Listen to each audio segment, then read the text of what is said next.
welcome to episode 40 of Zapped to the Past. I am Adrian Mills and I'm joined as always by Graham Raddings. If you have not listened before, this is a podcast where we discuss games that were released for the Commodore 64. Last week we looked at our first batch of games from issue 20 of Zap 64, which we are in no way affiliated with, and stepped up to the Oki for 180, was scarred by Soldier 1, and had a full-on colonoscopy with Captain Kelly. It was horrible. Horrible. Sounds nasty. It really was. Nasty. Yeah, this week we conclude our look at the games in December 1986, along with what was lighting up our TV and cinema screens that month. Graham, enlighten us with the foreknowledge of things to come. In this stomach-destroying, colossal final slice of the massive festive leftover pie that we like to call 1986, we climb back into our exploding karate pants and play Scroll and Seek in the dreary, combat-festooned world of Fist 2 The Legend Continues, try our blue blobby best to fulfill the demands of the gobshite upstairs in the pedestrian trapdoor, and grab our skateboards for a recycling escapade on the motorway with the somewhat unsanitary Street Surfer. We also dodge the bees and abandon all hope when entering the bitty brown world of Dante's Inferno, get our specky-like isometric giddy on with the directional Dalek mayhem of Highway Encounter before getting our 3D brains in gear, admiring the cleverness, and then settling in for a 1 in 10,000 chance of having a laugh with the Sentinel. If that slice of black hole pie hasn't pushed so hard on your colon you need to power dump, we shout chocks away and attempt to pilot our way to multitasking victory with the emotive Ace of Aces, try and survive the dark side of the moon, and manage laser fences using our moon bike in Red Max, and assemble an isometrically challenged militia in the slug-paced Spectromatic Strikeforce Cobra. We also update our childcare and health and safety badges with the dubious Mad Nurse, go full-blown Godzilla and smash up some city folk with the crumbly movie monster game, wince in pitiful homage confusion at the indescribably inept Orpheus in the Underworld, before finally waving goodbye to 1986 with the blistering bounce-o-matic techno-cleverness of the tricky Trailblazer. I think 1987 has just glove-slapped 1986 and demanded a duel. It won't last long. Sweet. That sounds good. Let's get into this, because the first one up needs discussing. It really does. And so, Graham, I'm going to hand over to you, and you can tell us all about Fist 2, The Legend Continues. Very well. Thank you very much. Thank you. You're welcome. It's my honour. It's my pleasure. So, 18 months ago in Commodore 64 land, where the Exploding Fist made its appearance, and we've debated and looked at that in the past. I think what episode was where the Exploding Fist in for us? It was maybe in the early first few, wasn't it? What episode was it in? Yeah, maybe episode 4, was it? It was issue 4 or 5, so it would have been, I don't know. Many moons ago. Many moons have passed. 1,700 rels, in fact, have passed. So many rels. Did the game need a sequel? We don't know, but here we go. They spent 18 months allegedly developing Fist 2, The Legend Continues. Before we dive into the many things that are interesting about this game, let's just explore what it's all about. So an evil warlord has destroyed the temples of the Exploding Fist, and with that the 8 scrolls, insert the word trigrams, but scrolls, that were contained within, and they're lost in the destruction. In this game you must wander around, find the 8 trigrams, and beat anyone that comes up in your pathway along the way. And so when you find all of those, you can restore the way of the Exploding Fist to its former glory, or at very least keep the memory of it alive. So the game is played out in a side-scrolling method. You play the fighter, and character-wise and graphic-wise, you're about the same size as you were in Way of the Exploding Fist. Maybe slightly smaller, but quite a big sprite, central sprite. And you have to sort of walk left and right through very different landscapes, looking for the said trigrams, walking through different backgrounds, so jungles, walking through dojos, waterfalls, caves, dungeons, and mountains, fighting various henchmen, dogs, and weird underground shuriken-throwing creatures in order to find the trigrams. When you do find them, you've got to take them and pray at the correct shrine, and in doing so, we will absorb their power. There are 8 of them altogether, and each one contains a special power that actually allows you to do extra things on the map. The map is very extensive here. So the first trigram allows you to destroy rocks. The second one, you can climb certain arrows that you can't otherwise climb. The third one means you take less damage in a fight. I'll come to that in a moment. Fourth one, you can kick down trees. Very handy, that one. Fifth one, you increase the damage that you inflict. The sixth one is your ability to jump chasms. That's the key one for a certain part of this game. Again, I'll come to that. Trigram 7 lights up a darkened room, and the final trigram means that you don't take poison from the poison room, which is kind of a green colour when you go through it. So the idea then is to wander around, find those special powers, and then explore the map until you successfully complete the game and you've got all of the stuff. So that's the game. And the presentation of the game is, by intention, I would want to use the term adventure. I would liken it to a little bit like Kung Fu, the TV show, but obviously a karate version or an exploding fist version. So the mainstay of the game is that you are walking left and right, periodically getting interrupted by somebody fighting, a bit like in Karateka and in some games of that type, Fighting Warrior, Karateka, games of that type, even that awful Amazon jungle game. And you take on the enemies and you fight head to head. There's a slight difference with the way the exploding fist here is that here you have energy. So you can take multiple hits, and once your energy depletes, you are as good as dead, or at least as good as dead as it gets in this game. So that's the game, and that's the plan for the game. And it might all sound really, really good on the paper, but it went wrong. It went badly wrong. So the graphics vary in this game. I quite like the main sprites, but your enemy sprites just look like you with a different head, which is pretty much exactly what they are. So you get, I think, 4 or 5 variations of enemy with different heads. There's a masked one, a ninja one that looks like he's wearing a hanky on his head, and a couple of others, I think. One's got a baseball cap on. Yeah, but there is one with a pirate, and he's got an eye patch as well for some reason. I don't know. So you wander around, and as you're wandering around, you just get periodically attacked, whether you're walking to the left or the right, whether you're in a cave, whether you're in the jungle, whether you're in a pond. If you're in a pond, you can't do certain moves, or river. And it is the same thing over and over and over again. So you have to accept that that is the game space of this. The fighting in of itself is good because it's way the exploding fist. So there's the sound effects in the game. You get this. I'm trying to be kind about the music, but the music is either something that will slowly drive you insane, depending on which part of the game, because it changes for the different backdrops. So when you're at the jungle part, you get this kind of, I don't even know how you describe the soundtrack for this game, but you get different sort of soundtracks that are supposed to inspire kind of mood, I think. So when you start the game, you get this kind of weird sort of, ooh, so almost like spooky sounding thing. When you go in the caves, it all goes kind of blippy, bloppy and echoey, and that, you get the idea that it's meant to be kind of dramatic. And I think the idea was to try and drive a cinematic, thematic type feel for this game. It doesn't work because they get really annoying really quickly because it's the same thing over and over again. So the fighting is good. The energy bars is a nice idea. Something that repeats and comes back in many other games after this. So I think at least there's some things you can take out from this experience is that that's actually quite a good takeaway. So I quite like the idea of the fighting mechanics in this. I think it's a good change of direction for fighting games in that sense. You've got bugs in this game, which I think are unforgivable in a game that's taken 18 months to develop. One of which is the infamous scrolling bug. So as you walk across the screen, you start to moonwalk at the end of the scrolling part, and then the screen sort of slowly scrolls behind you in a kind of a really weird, terrible update.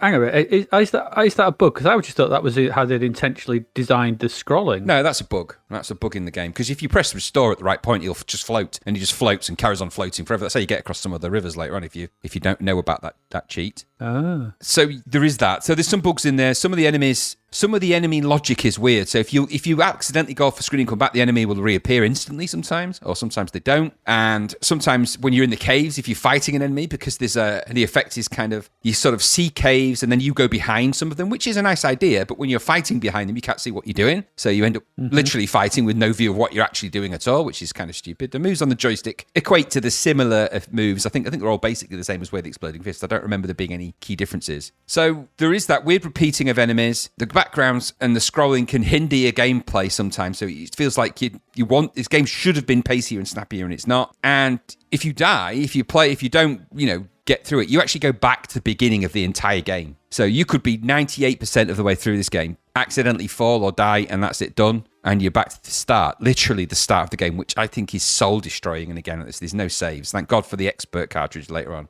So there are some sampled sounds, sort of fight sounds that you'd expect. But I'm a repeat play because I bought this way back then because I really like Way the Exploding Fist. This was given the big marketing licks back then. There was lots of expectation. There'd been an amazing preview not in Zapped, I have to say, a big preview in Commodore User, which really sold it on this adventure thing you were going on. That belied the experience of loading that game in for the first time, which is where you literally feel your heart sink when you start to play the game and you realise that you've been sold a lemon. On repeat play for this podcast, I found it quite hypnotic. really, weirdly. I found an hour had passed away, and I'm not sure. I thought, right, I'm just going to keep walking to the right. No matter what happens, I'm going to the right. And I must have progressed for miles in that game. Goodness knows, I walked through different landscapes. But because the landscapes repeat, sometimes you just feel like you're going back over and you might even be going back over the same place. Now, when I actually looked online for a map for this game, some of the places do repeat. You do actually go through an area and come back on yourself because there's very little logic. Most of the logic of the progression in this involves you having to go up and down ladders and jumping across things, which you don't actually do for ages. So you'll just wander around. So you would need to map this game. If you didn't map this game, I think you would never really do it. So I think it's almost impossible. The fighting is interesting, and that's the only thing that's interesting. I think this game suffered from being poor and unfinished, or it certainly wasn't finished enough. The fighting is the only good thing, but that was the only good takeaway they took from Where the Exploding Fist. If the fighting would as bad, well, it couldn't have been, could it? Because the fighting was good. That's the one thing they took from Where the Exploding Fist, which made this good. So if you took that out, this game would be utter crap. It got 39% in Zap. Remember, Gary Penn wrote an essay, great big long essay, and it ended with something like, give me a C, give me an R, give me an A. You know, he hated it. He absolutely hated it, and with good cause. So on review, do I think it's crap? Absolute crap. I don't think it's certainly deserving of its review at the time. I don't think it's terrible, because I think there are parts that it lent to other future fighting games, which are takeaways that you can have, probably by accident, really, but they did put those in. And it did come with Fist 2 Tournament on the B-side, which was actually the thing I spent more time playing, which is a variation of Way the Exploding Fist, only with the energy bars in it, which meant that fights lasted longer, there's a bit more tactics, and it's generally a bit more fun, background, same sort of game, but it's a lot better. The sad thing was that this game could have been something really, really, really, really brilliant had they taken the time to really understand what would make something like this work, and what doesn't make it work is just wondering, because they must have thought, let's just have loads of beating people up. Everyone loves that part about Where the Exploding Fist, and in the context of a competition, it's great. But in an arcade adventure, it doesn't work, and it ends up being a massive, great, repeated exercise of repeat, to the point when you feel like you're watching an episode of that Scooby-Doo. Remember when the background used to just loop? Or when they used to go, when the characters in the Flintstones used to run and the backgrounds just loop, and it feels like that. And so I think the tragedy of this game is that it could have been something very good. Unfortunately, it is not. And I think everyone should play Fist 2 just to see and feel that moment of disappointment when you've played Way the Exploding Fist and then you go to this and you think, ugh. And it all went horribly wrong. So I always had a little bit of time for it, but the replay really proved why I didn't like everything about this game except the fighting. But that's me. That's a long diatribe. What about you? I'm pretty much in the same ballpark. I'm not going to go too far off that. Yeah, I've put the sequel to should have been a gold medal, Where the Exploding Fist. Yeah, it's a much bigger game that has obviously taken on board things from. I put Karateka and Fighting Warrior and applied the Where the Exploding Fist fighting to them. And this should be great. It really should. But it's so boring. It's so boring. The music becomes... it's almost verbatim. We're so on the same page here. The music becomes grating real quickly. And you just wander about the place being set upon by random assailants or cats or whatever. And it's all so slow. But if you could run... that would be helpful. Like Karateka, you could get back to where you were quicker, because you do die, you will die, you will be back at the beginning, and that can be annoying if you've found a trigram and you've not found a place to actually go in. Because if you bow, if you go bow at a place where the scrolls are, if you die, you get like a life, don't you? Yeah, you go back to them when you can respawn back at those, so you don't lose progress so much. But if you haven't found one, well, back to the beginning with you. Yeah. And so then trudging through the same screens over and over, and it is literally trudging through boring screens. Yeah. Essentially, this is what this actually is it's the Way the Exploding Fist fights, but where you have to walk for 5 minutes between each one. So if someone said, "Oh, you like Exploding Fist, don't you?" Yeah. Well, you can have your first bout here, and then the next bout's at your mate's house, and the next bout is at the friends further down the road. You have to walk to them, no running, and that's what this is. It's an interminable walking in between bouts of fighting, and there's nothing else to this game apart from fighting and walking, and the odd bit where you have to somersault over running cats or dogs or whatever they were. I can see what they were aiming for. They were trying to do this fleshing out the Exploding Fist world, and the story's quite nice, and there's this thing about it, and you can kind of see where they were trying to go, but it's just a big dull disappointment. And I think that's the most damning thing about it, is that, Exploding Fist, it was episode 5 we reviewed that in, by the way, which would have been our 7th episode, but episode 5, August 1985. So where the Exploding Fist felt exciting. Yeah. It felt revolutionary, as you said. It felt, wow, look at this, boom. This feels like none of that. It just feels, and the worst thing is about this game is not that it's not technically, there's bugs. It's not that it's not technically quite clever. There's some nice bits, and like you said, the walking behind the backgrounds in the caves and things like that. There's some nice technical, clever stuff, and the map is massive, and everything you do, and all that kind of stuff. But the worst thing is it's dull. Very. And an exploding fist game should not be dull. Nope. It's got the word exploding fist in it, or the words. That's an exciting pair of words. Fists exploding. It's such a pair. It's such a ball ache that this is so dull, because you want to like it. It's just, there's nothing in the map. No. It's just, it's too big and too empty, and the trigrams that you find are like the smallest little crappy little thing. Yeah. There's no real puzzles to solve apart from, there's nothing. I know we bemoan these wandathons where you're solving puzzles, but at least they've got puzzles. There's nothing else in this apart from, people in baseball caps trying to beat you up. Yeah, a lot. Which is weird for an Eastern, set in Japan or China, wherever it's set. I presume it's Japan. Wandering around trying to beat people up, and I didn't get it. Tournament mode's all right, though. Yeah. we used to play that quite a lot, didn't we? Yeah, we did. Yeah, it's about the best thing about it. Although, I seem to remember, I don't know whether I'm thinking of a different game here, but on the version I played here, your health was just numbers in the corner. Is that how it used to be? No, the version I had, I'm sure it had to scroll like it does in Fist 2, the game. Yeah, no, the version I was playing, the one when I picked Tournament, which is the version I shared, just had numbers in the corner. That's not. I remember. I didn't replay the tournament for the podcast, but yeah, that's what I mean. Yeah, I thought it had scrolls as well, so I don't know whether there's some weird bit there. I don't know, but I think at this point, there's not enough adventure here to be a game, and really go by international karate if you want some fighting kicks. Yeah. And I think that's what I would do, and that's what this is. No, it's a tenor of emptiness. Yes. It is. There's a big map, but it's a big map of nothing. Yeah, exactly. And samey. I mean, the caves. Every cave. I mean, you change. A black cave is the same as a green cave. Is the same as a blue cave. It's the same cave graphics. Yeah, a ladder is the same ladder that I'm climbing up for the fourth time, going upwards. Oh God, another bloody ladder. And who is going around putting all these handy ladders in all their caves? I mean, some guy ladders.com has been in there. Like, you guys have got a lot of caves around here. Do you need ladders? Because I've got a truckload of these ladders. I've got a lorry load. We have, yeah. It's just such a shame. It's Fist 2, isn't it? You want to like it. But yeah, no. Fist, I don't want to say Fist Poo is the obvious... that is the obvious pun here. Yeah. So let's not say that. Let's just say Fist Doo-Doo. Fist Doo, yeah. Fist Doo-Doo, yeah. Fist Doo-Doo. So such a shame. Boring. The legend continues dull. Boringly. Yes. It's a shame. So let's move on to another game, and let's leave that behind. Bit of a downer, that one, isn't it? Really, it's the tragedy. It's the tragedy. It's actually a really disappointing game. Yeah, in a lot of ways. Yeah. Really, it's a real one of those games you go. Oh, and if you ever want to read a really interesting read, go back in this. You already have, but I would advise people who listen to this podcast, go and read the preview that was in Commodore User, and you tell me after you've play the game first. Then go back and read the preview and tell me how much of that was complete bullshit. Because I tell you, when you read it, it sounds really cool. And when you actually, knowing that you've played the game in your mind, you'd be like, it's nothing like that. No, yeah, exactly. Even at the time, people, Zapped, even at 39%, it was a lemon from day one. Yeah. Hey ho, never mind. Right, let's move on now. Yes.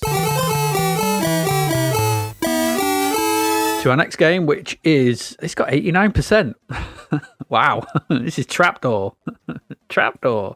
Don't you open that trapdoor. Because there's something down there. Damn it. All right, so yes, this is Trapdoor. This is based on the children's TV show of the same name. Trapdoor sees you take on the role of Burke. Burke, a blue blob of a creature. What was Burke? I don't know. It's just a blue blob, isn't he? It's a blue blob of a thing. It kind of looks like a space hopper with legs. Who is tasked with creating various horrible meals for the master upstairs, who's always shouting down, Burke, get me this stuff, or do this, or whatever. So in order to do this, you have to open the titular trapdoor to release various horrible entities and sort out the grub before its time up. The time's up and the master wants something else. So that's this game. Essentially, you're wandering around a few screens in the basement of this castle, picking up objects, opening the trapdoor, letting out monsters, picking them up, putting them together, solving little puzzles, and trying to feed him upstairs and get a paycheck at the end of the week. That's what this game is. So to give you an idea of what this looks like, this is from the same guy who did Popeye, Don Priestley, and it shows this very similar graphical style, being massive detailed sprites and characters wandering and bouncing about. And, on that respect, actually does quite an excellent job of replicating that claymation style of the TV show. This is a really, visually pleasing game. What it kind of misses, though, and from what I thought, was that because of that nature of those big graphic, it's not quite as slow as Popeye, but it's not what I would call pacey. And so it has that, what it lacks is it misses that anarchic nature of the show itself, because Trapdoor was always a bit crazy. You never knew what was coming out. There was always something weird going on. Burk, and you had Boney going, oh, Burk, and all the crazy stuff, and Drup bouncing about. And there was, it was a very strange, very, very British mid-80s children's show where you didn't know really what the hell was going to happen from one moment to the next. And this almost tries to replicate that, but because of those visuals, it just doesn't have that oomph. It just lacks it. It's a symptom of the visual style, because like Popeye, it's just not that fast. And when there's quite a lot moving around on screen, it can slow up a fair bit, which is a problem when you want something to be a bit, like I said, a bit anarchic and a bit faster.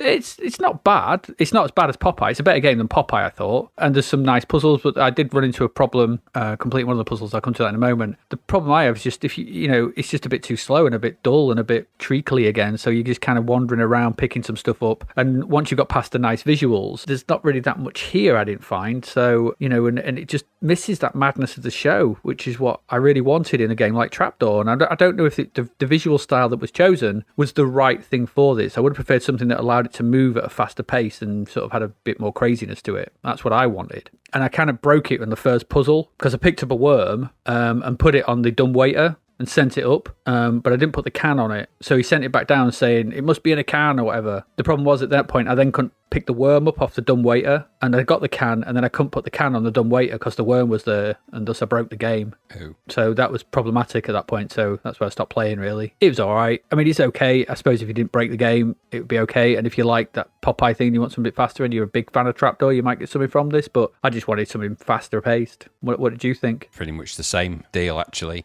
I never really liked the TV series. I actually quite liked the voiceover. It was Willie Rushton, wasn't it, who did the voice for this, and I quite liked the style of it. It's that classic anarchic sort of claymation, or is it plasticine claymation type thing, wasn't it, in the TV show?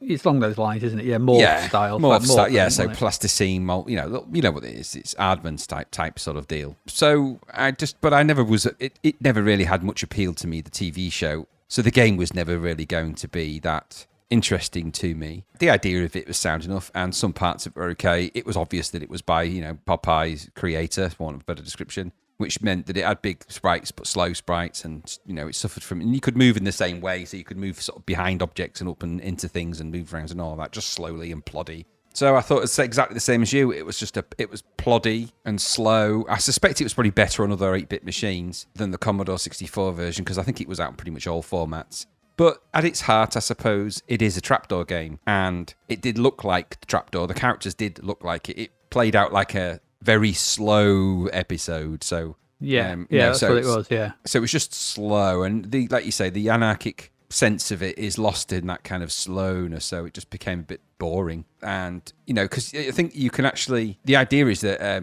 once you've appeased the thing upstairs, the ill-tempered thing, isn't it? I think it is. Once you've appeased that with enough meals, you actually get money out of the safe, don't you? And I think that's the goal. But but you can actually start this game in sort of two different ways, can't you? You can start it as a learner Burke, where you get 4 tasks to complete, or Super Burke, where you get 5 tasks to complete. And if you do that in different ways, I don't really know what the payoff really of that is. It's the same game underneath the hood. So it wasn't a game I owned. I agree with the Zapped review, apart from I think it's perhaps a tad high for something like this. But it is visually appealing. No, I'd have put this in the 70s. It's certainly better than other children's TV games we've had, like Danger Mouse and stuff like that. So at least it's better than those. Yeah. But it wasn't a concept that interested me, and they're not really puzzles, are they? It's just the same thing over and over. Feed the thing, get the worms in the can. It's not going to take a genius to figure that out, really.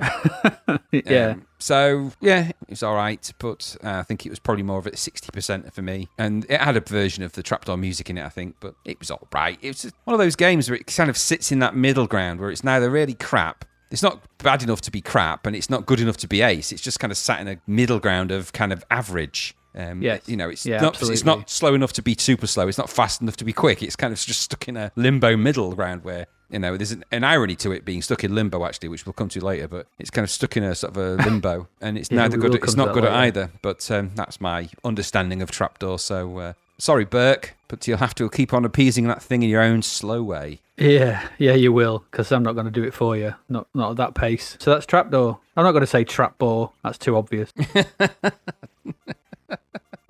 I just did, but I'm not gonna. That's twice now. I know. I said it once, so I'm not going to say it again. But anyway, yeah. So that's Trapdoor. Let's move along slowly into the next game, because you don't want to approach this next game too fast.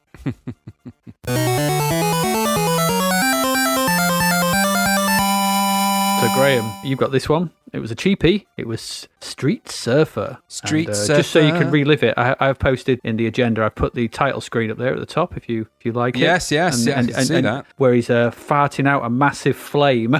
Yeah. Oh, yeah. It's quality, that. Program sculptured software. It's not going to help this game. Cheapness. So there's clearly a recycling agenda to this game. The idea is you're on a skateboard flying along the highway, picking up litter essentially, and you can recycle things. You've got to be aware of the things that are on the road, and obviously of things on the road itself, including chickens. Strangely enough, I seem to remember seeing a chicken. You can have accidents. Every time you have an accident, you lose life. Obviously, that can be replenished by drinking soft drinks that are thrown away by other drivers. A concept that's truly gross. So, because how do you know what that's in that drink? Don't go, just a word's advice, do not do that, ever. That's true. No, it didn't occur to me, actually, because you glug it down and you glug that down like a madman. That was no wonder he's feeling a bit ropey. So, and at the end of these levels, these stages, you recycle things, and it tells you sort of information about how many miles you got left and all that kind of stuff. So it's kind of, I don't suppose it's a race, but it's kind of a recycle the stuff, race along, and it's done in a kind of, the graphics are done in kind of the best way I can describe it, and the easiest way to visualize it, is pole position with a skateboarder instead of a car. You're not wrong. And it's that view, that kind of racing along the road view.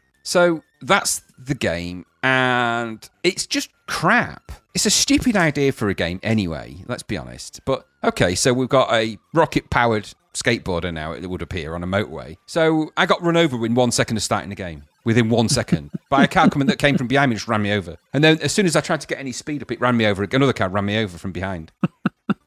As you gradually increase your speed in this game, the music speeds up. Now that sounds like a good idea in theory, but it's not. It's a stupid idea, because eventually it sounds like crazy music babble, like just horrible. And if you get to that speed, not that you'll be at that speed for long, because you'll be dead within 3 seconds of it getting that fast, or maybe slightly less. As you try and navigate to pick up the recycled stuff, which is really hard, and fly around the track, which is kind of crazy bendy, and get hit repeatedly from behind and from objects, you're never going to really enjoy this experience. The logic of this game defies reality. It's so stupid. So avoid things, apart from the things that don't avoid you, which is the cars that repeatedly run you over from behind. I lost so many lives just by being run over. In the end, I just like blocky naff graphics, bloody awful soundtrack music, stupid animation, really stupid animation, arseholes. This game is a load of arseholes.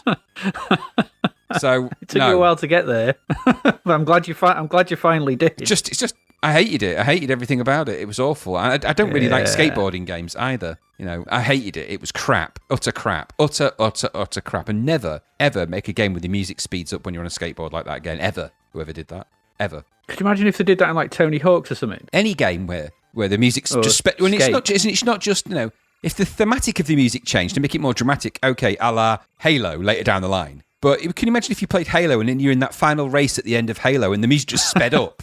It just becomes stupid, which it does in this game, and it doesn't help you. It actually makes it worse. So no. And I can't imagine you liked it, but you never know. What did you think? Oh no, it was god awful. I mean, it's thingy, isn't it? It's Subway Surfer and that kind of nonsense. It's Sonic Riders. Yeah. It's an endless. And you're right. It's a weird concept of drinking other people's bottles that they discard out of their cars. Don't do that. When they don't do that. The cars. I thought the cars looked like they look like UFOs. Not like cars. They were rubbish. The sprites were rubbish. The road was wobbly. You were a crap sprite. Yes. When you got flung off your skateboard, you looked crap. Everything looked crap. Yeah. When you actually did recycle some bottles at the end, it took forever. Yeah. It was really boring and really dull, and it just got very samey very quickly. Yeah. I mean, it's 29% at $2.99. I mean, that's 1% for every 10 pence.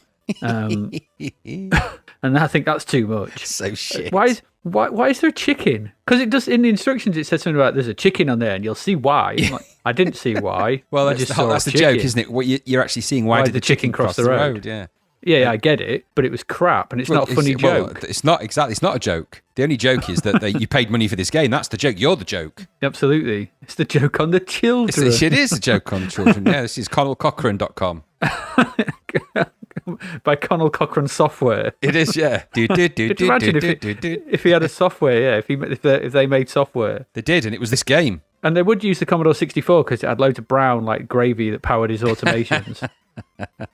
So they wouldn't make it on any other platform. Just stupid game. Yeah, this was rubbish. It was a stupid idea as well, and like that thing, like at no point in this game are you skating away from an explosion. No, not at all. And nor do you look like some Mad Max sort of neighbours cast off.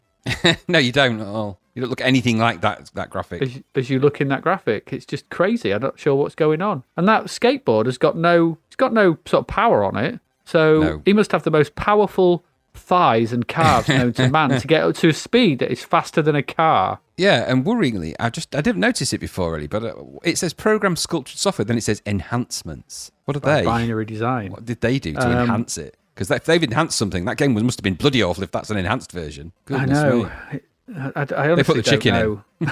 Do you know what this game needs? It needs more chicken. Why? Just put chicken in. I said put a chicken in in the it. instructions. We're in charge of enhancements. This game will be enhanced tenfold with a chicken. Did you say penfold? No, tenfold. Tenfold. Now make with a chicken. Come on. Yeah, get it clucking. Cluck, cluck. Oh, god awful. Crap. Street Surfer. Never. Really rubbish. No, there's probably a pun. Didn't I'm not even giving it a pun. No. Well, no. Shit Surfer. There you go. Yeah. Yeah. Yeah. Right, let's move along. Let's move along like this, the chicken across the road.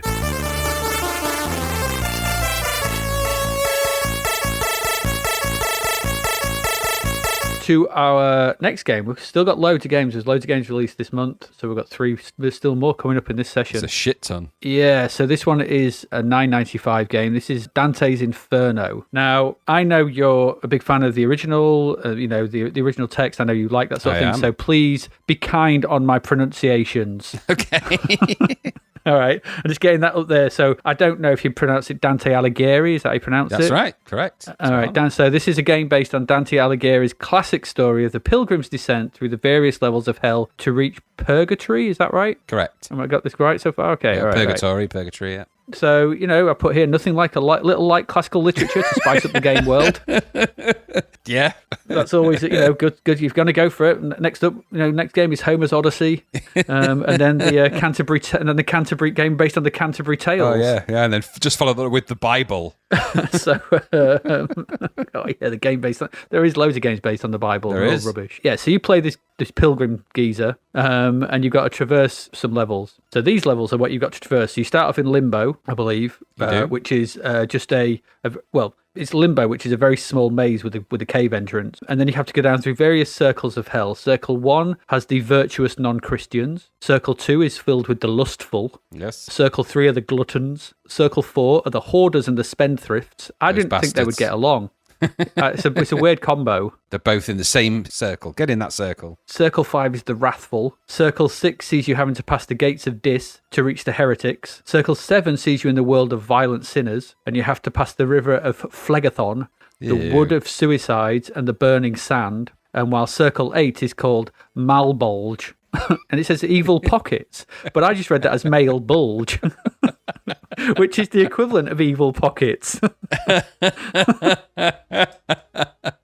I didn't know if I'd read this wrong, but I've written this. Yep, and the 9th layer sees you in the lake of ice containing Lucifer. All right, so that's it. This is the story of this. I've never read the original. I have to say it's not been on my wheelhouse to ever read. I imagine it's quite interesting, but I'm not ever gonna read it. So it's just that's that. I know what it's about roughly. It's what it is. So what does all this entail then? All these circles and everything like that? Well, what it actually boils down to is trundle around some boring mazes, picking up objects in either hand to use in certain places while trying to avoid instant death at the hands of such horrific things as bees, water, windy people, and small dogs. Yeah. That's what I got. We've all been there. Yeah, absolutely. It's like a Friday night out here, especially the windy people and the bees.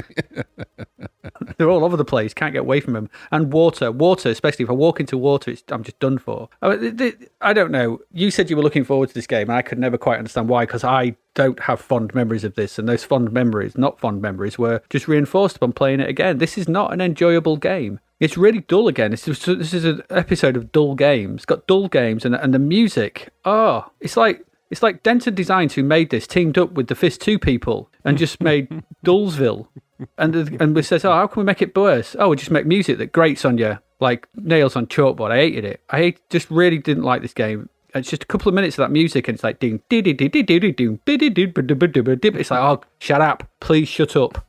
And it's just no fun at all to play. There's no pleasure in this game, and I get it. Maybe they're trying to sort of, well, it wouldn't be pleasurable going through the 7 circles of hell, but then why make a game of it? Don't make me I don't believe you're trying to make some meta commentary on video games here. You've made a bad game. The visuals are okay in a blocky 64 cent, but it all looks the same. And considering the source material, I don't understand, A, why they bothered, as it seems way out of the league for the 64 to do any justice to, and B, when they did bother, this was all they could come up with. It's an infuriating experience that really is like wandering through your own level of hell. I did not like this. Now, you said you were looking forward to this, so how did you find your replay? Because I don't know. You may be less down on it than I am.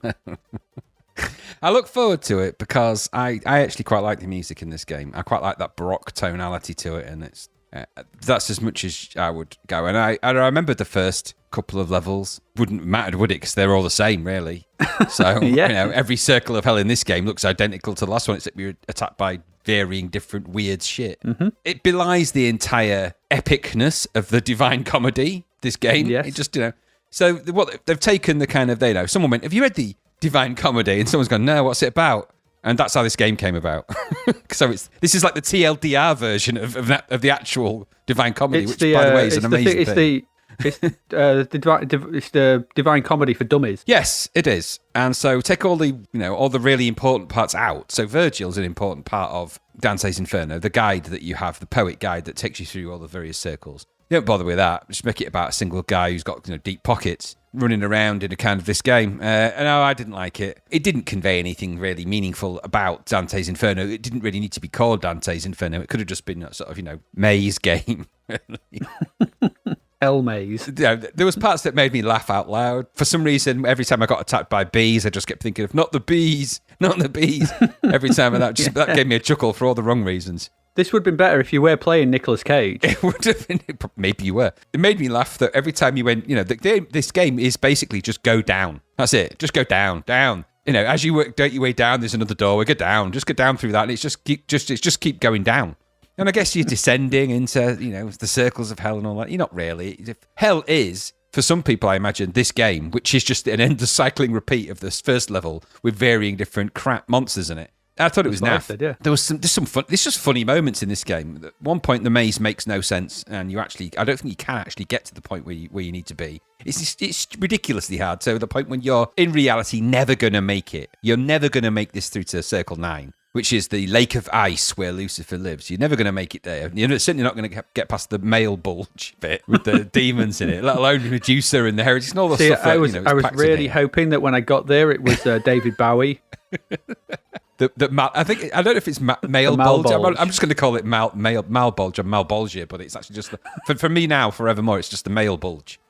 So, I'm sorry I've ruined it for you. No, you haven't ruined it. I think actually just that complements it really, because it is a Divine Comedy after all. Absolutely. So this game lacks so much specificity that it's impossible to figure out what you're doing, what purpose and why. And wrapping it in a really epic poem doesn't help you because there's nothing to do with that really. Graphics are really bitty, and I thought they were just bitty and horrible, and a lot of brown in this game. Lots of brown.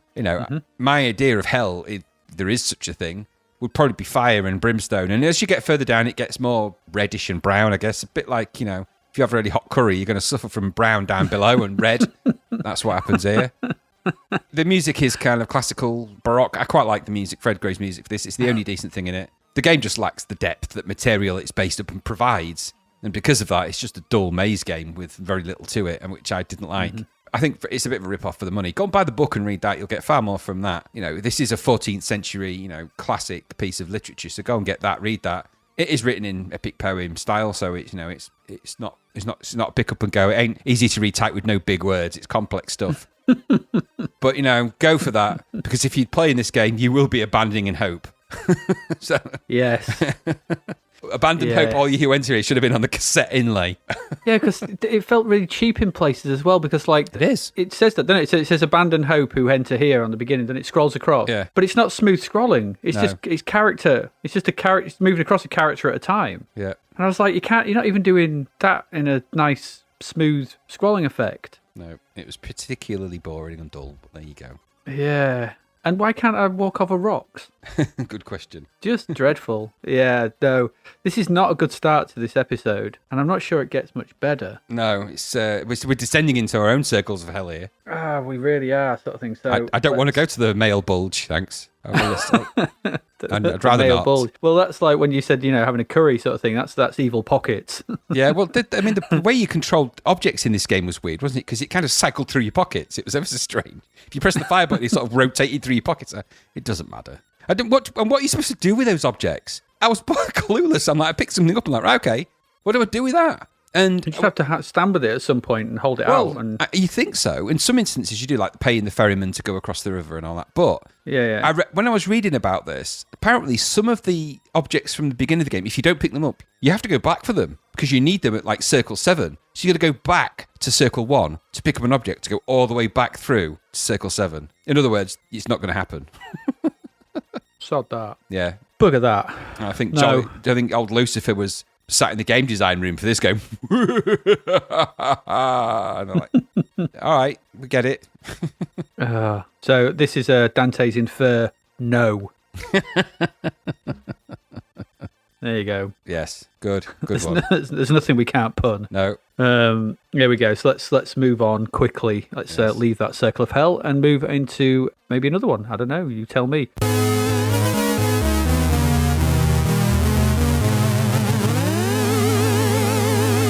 Because we've got a year-old Spectrum port coming up.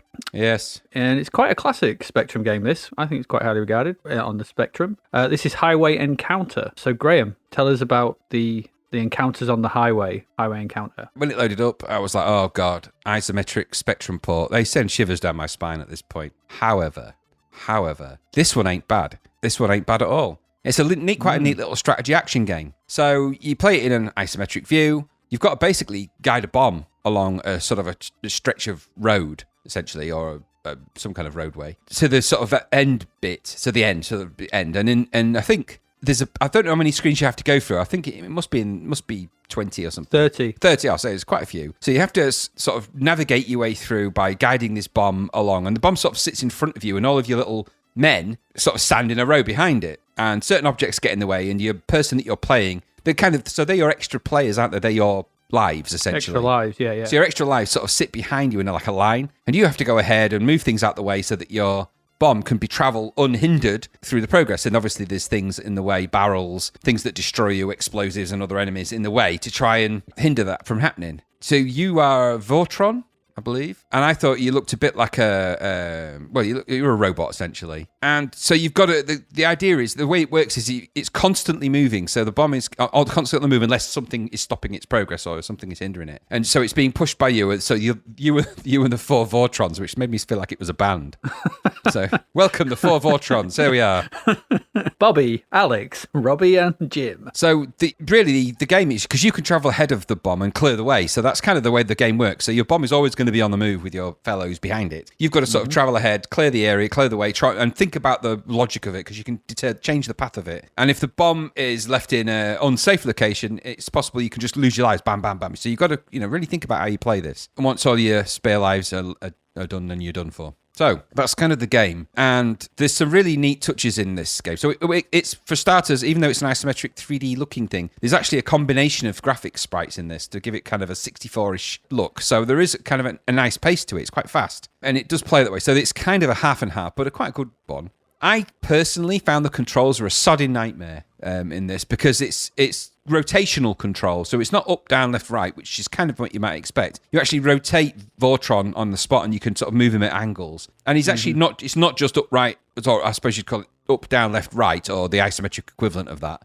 You rotate in a 360 and you can sort of move sort of angularly, which gets confusing on an isometric screen. So, your brain starts to get a bit, because it's quite hard to control. So sometimes for me, it might have felt a bit easier if it wasn't rotating controls. But I don't know if that would have made it sort of not have the appeal that it had. But either way, I found that quite frustrating and a bit difficult. So I thought that was maybe the area for me where it let it down a little bit on what was otherwise quite an interesting game. The rotating controls, I think could it have just used up, down, left, right, fire? Could it have been done that way? I don't know. But I think it played out some really nice ideas and did them cleverly with nice little clever touches. I like the fact that it played out the way it did, that you had little extra guys in a line and that was your lives and you had to think about keeping them and running that. And it's a step in the right direction for a Spectrum conversion for the C64. And so I think I quite liked it. I'd never played it before. It was the first time I'd ever come across Highway Encounter at all. Oh, really? So I'd never played it. I'd never even seen it on the Spectrum. So I came at it quite fresh, and remember that I generally don't like isometric games. I doubly don't like Spectrum games, and I triply don't like isometric Spectrum games, and I quadruply don't like isometric Spectrum games that ported onto the Commodore 64 badly. Thankfully, this is none of those things in unison. It is isometric. It is sort of a Spectrum port, but I actually thought it was really, really quite good. And I think it's a game I might go back to and sort of try and get a bit more used to the controls because I thought it was quite good fun. There's a quirkiness to it which appealed to me, so that was my take. I thought it was all right. What about you? Yeah. So I have. So this is like my. What's your Attic Attack? Yeah. This is possibly one of my favourite games on the Spectrum. So I have played this before quite a bit, and I'd actually played it on the Amstrad as well. My friend had it on the Amstrad, and I think people might think about. I think seem to remember the Amstrad version being slightly better than the Spectrum version, but they're much because they're similar machines, aren't they, with similar chipsets, I believe. So this is a port. So I was wondering how this would turn out, and like you, when that title screen, I was like, okay, let's have a go at this. Let's see how it goes. But this is actually all right, and I mean, I've likened it to Dalek Conga, which is what I thought, because I've always thought it like because you control essentially a load of Daleks, or to put it more in your wheelhouse, this is like controlling the Nesta from Battle Beyond the Stars. Yeah, Nesta, yeah. So if you wander along, and I think I agree mostly with you. It's a port. It does some nice things with the sprites at times. The visuals are it's quite nippy. I think the speed actually is almost to its detriment at times, because I think it's a bit too, what's the word I'm looking for? You go from like 0 to 60 really far too quickly. You don't feel like you've got much fine control to just sort of judder around the place a bit, because you don't want to hold down, because you're all over the shop. And the rotational thing, because I think you rotate into the 8 directions, don't you? So you've got up, down, left, right, diagonals, and so it can be it can get a bit where you're spinning around, because you'll hold left and it'll turn really quickly and you'll be whizzing about, and it can get problematic at times. And when you've got fast-moving aliens moving around that are trying to get at you, and you're trying to aim up to shoot them in 3D isometric style, it can get a bit problematic. But that's the game, and I think what it does is the core idea is quite clever, and I love the fact that your lives are always on screen, and you just got to keep those robots alive, or then they just move along forward, and you just keep kicking the things out of the way and blooting at them. I'm not sure if I experienced it on other versions, because it's been years and years and years since I played this, but there was some quite serious sprite flickering. Yeah, there was a bit of that. I don't know if you came across that, but especially I had to think about 3 of those weird things flying around and all my sprites, and it was like, hey, what's it's hard to sort of judge on screen. And I think so from a technical point of view, there were some issues here which I don't remember them from the previous versions, but it might be a 64 thing. It might have been done differently on the other machines. I'm not sure, but it did put me off a little bit. It's okay. It's a decent enough version of this. I don't think it's the de facto version. I think if you're going to go and play this, and if you want to play this properly, sort of thing, go for the Spectrum or the Amstrad versions, which I think both are superior, because they play more to those machine strengths. But yeah, it's a good game. And there's a sequel. Do you know there's a sequel? I didn't. Which I think there's a sequel. It's called Alien Encounter. Okay. Which the name builds upon this. So there is another one coming, and I do think there is a 64 port of that as well. So we do have another one coming of these. But yes, I think 79% is about right. Yeah. I think this is a good, well-designed game. And, even though it's a year old, what was the other one we had that was a year old the year old Spectrum game? The one, Stop the Express? Oh, God. But whereas this is a year old, this actually doesn't feel like a year old. It feels like quite a fresh idea and well done. So yeah, Highway Encounter is a decent game, and it's not the best port, but it's a decent port of a Spectrum. It's one that plays that strength, and it moves pretty fast, almost too fast at times. And despite some of the sort of technical hiccups and things, it's still a pretty decent version of it. So if this is the only version of it you can get, then I would still recommend giving it a look. Yeah, it's all right. Yeah. I'm surprised you never played it before, or even heard of it. Across it. No, I'd maybe heard. I think maybe I'd heard it, but I certainly had never played it. Oh, weird, because it is one of the big Spectrum titles that a lot of people sort of. Yeah, just not one that ever come across my radar. I don't know why. Well, there we go. If you've got no other way of playing it, then yeah, the 64 version of Highway Encounter is a decent little port. So enjoy away is what we say. Enjoy it. All right. So what's our last game? Let's move on.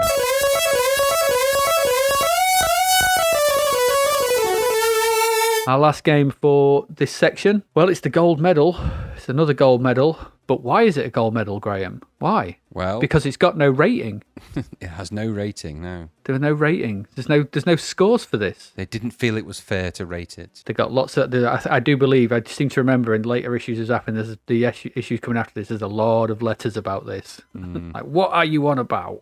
Yeah. So this is the Sentinel. This is £9.95, and yes, is an unrated gold medal. So don't know. Let's have a talk. What do we say about the Sentinel? So this is a Jeff Crammond game. We've spoken about Jeff Crammond before. He did Rev. We'll go on to do Stunt Car Racer. But in the middle of those two games, he decides to produce a 10,000 level 3D strategy puzzle game, as you do. You know, why not? Sort of thing. Then that puzzle game is the Sentinel. So what is the Sentinel? The Sentinel is a game where it sees the Sentinel, the thing from the title, moving from planet to planet. This is the story, I believe, leeching life from it, and then moving on to the next. It's kind of like the aliens from Independence Day, I guess, or a lot of enemies, aliens, things. They just go from planet to planet, suck up all the resources, and then bugger off to the next. They bloody well do. But this is all about. But what the Sentinel does is it actually sucks in the energy. So it transforms the energy from one place and just absorbs it. And so that's what this game is all about. It's all about absorbing and recreating energy, because energy cannot be destroyed. It can only be, it's only, as energy can't be destroyed. It can only be changed. So energy exists, so whatever. So something hits something, the energy is transferred, and so on and so forth. So if someone doesn't do something, all life in the universe will be absorbed. Now, I actually was walking home after playing this, and I was walking, and I was thinking, it got me thinking about this. And I don't know if this is the story, but I kind of got a bit of an extrapolation mode. And I thought, I wonder if this is his way of saying how the universe is created and ended. And I wondered if, so it absorbs all the energy and then booms out in a big bang, and then comes back millions and millions of years later and absorbs it all back up again and then booms out again. I digress. That was just me thinking. Have you been watching The Matrix? I just thought, it's a big bang, isn't it? You have to have a big shrink. Yes. That's not a rather large psychiatrist. I thought you said you'd worn a strap on and you had this idea, and something went bang. I'm like, I'm not sure what you were doing at the time, but what are you on about strap on? It sounded for a second like you said I was walking along, I was wearing a strap on, and then something went kaboom, and then I absorbed everything, and then it went kaboom again. I'm like, yeah. Are you blindfolded? Is this thing on? Well, yeah, that would be a big bang and a big shrink. Hey. Anyway, moving on. So the Sentinel. Yeah, so in order to fight the Sentinel, a robot is created that is similar to the Sentinel in that it can absorb and transform energy, and thus, if it gets to a point, it can absorb the Sentinel itself. But the problem is, this is no easy task. The Sentinel can only be absorbed by seeing its feet. It's a weird thing, but there you go. You have to be able to see the feet of the Sentinel. The Sentinel is located on the highest part of each level. It's tricky to get to a position where you can see its feet, because you start quite low and you have to work your way up. So this is made more difficultly because the robot cannot move in and of itself. It is a stationary being, just like the Sentinel. The Sentinel just rotates. And the only way you can move is you have to create another robot version of yourself on a location where you can see it and see its feet, and then transfer to it, and then turn around and absorb the robot you just got, because you need to keep your energy levels up. Because, obviously absorbing the robot, creating a robot takes energy. You then have to absorb the robot you just left to get that energy back, and so forth. There are trees on the landscape. You can absorb them to get more energy, and you're going to need to do this because moving around in and of itself costs energy. It's a really hard game to describe, I have to say. It is. So it's kind of it's a 3D. The levels are in 3D, and they're all they only sort of exist of 4 colors. So like the flat areas are green and blue checkerboard, and the sort of sides of the mountains and stuff, or the rise, or whatever you want to call them, are white or black, depending on where the shadow is from the sun, I believe. So you can create 3 things. You can create robots, boulders, and trees. So if you create a boulder, you can stick a robot on top of the boulder, which means you can then transfer into that, which means you now have a higher vantage point to see higher up on the level, to move to a higher vantage point, to create another robot, and so on and so forth. And that's how you work your way up the level to be able to get to see the feat of the Sentinel itself. The problem is the Sentinel is constantly rotating, and if it happens to see you, it will start to absorb your energy. And thus, you're kind of done for unless you've got 2 options, move quickly or hyperspace away. Hyperspace away moves you to a random place on the level, can be up, down, anywhere, who knows. But it costs quite a lot of energy, and if you run out of energy, you're dead, you're done for. If the Sentinel can see you but it can't see your feet, it will create a meanie, an enemy nearby that can see you, that will just start absorbing your energy and will also as well automatically hyperspace you out of there. So again, all bad. So you have to kind of strategize in real time your way through the level, getting higher and higher on the level to try and see the Sentinel's feet. And you start off at level 0000, and I'm not kidding, there are 10,000 of these levels to move through. So at the beginning, it asks you to enter a number. If you don't, and each level has a code. So I've started to wonder at this point, this is 1986. Who has a notebook big enough for 10,000 codes? That notebook's going to be massive. That's massive. Yeah, it's just, crazy level. Because each level, because this isn't a fast game, which is one of the downsides of it. It's 3D, you scroll left and right, look up and down, you can target stuff, but it's not a particularly fast moving game. No. It moves in 3D in sort of like, you rotate in like 8ths or 16ths. So a full circle, you've got to go like 16 moves, and it's like, and it takes a while. So it's this slow-paced game, but I don't know. It's a clever game. I mean, Zapped, the review they gave, it's like, this couldn't have been realised in anything else. This is a wholly original game. And I guess at the time it kind of is. There's nothing much else like this that we've played or looked at. It's a really weird sort of thing. But I think the problem with it is I think coming back to it now is it's just that plodding speed, and it's just not quite fast enough for you to react quick enough when the Sentinel sees you. And so, yes, you can try and work your way through the level to go from level to level up the sort of things by absorbing bolts and creating bolts and robots and trees and trying to spin around, but it's just not quite fast enough. And it's such a unique experience that it does kind of work, but I'm not sure it's for me. I don't know. And I can see why they got all giddy around it. They really did. Apart from, I think, Julian Rignall, who was a bit more like, it's all right. I'm not sure about, because he was like, okay. The others were all proper like, this is the most amazing thing since sliced bread. This is incredible.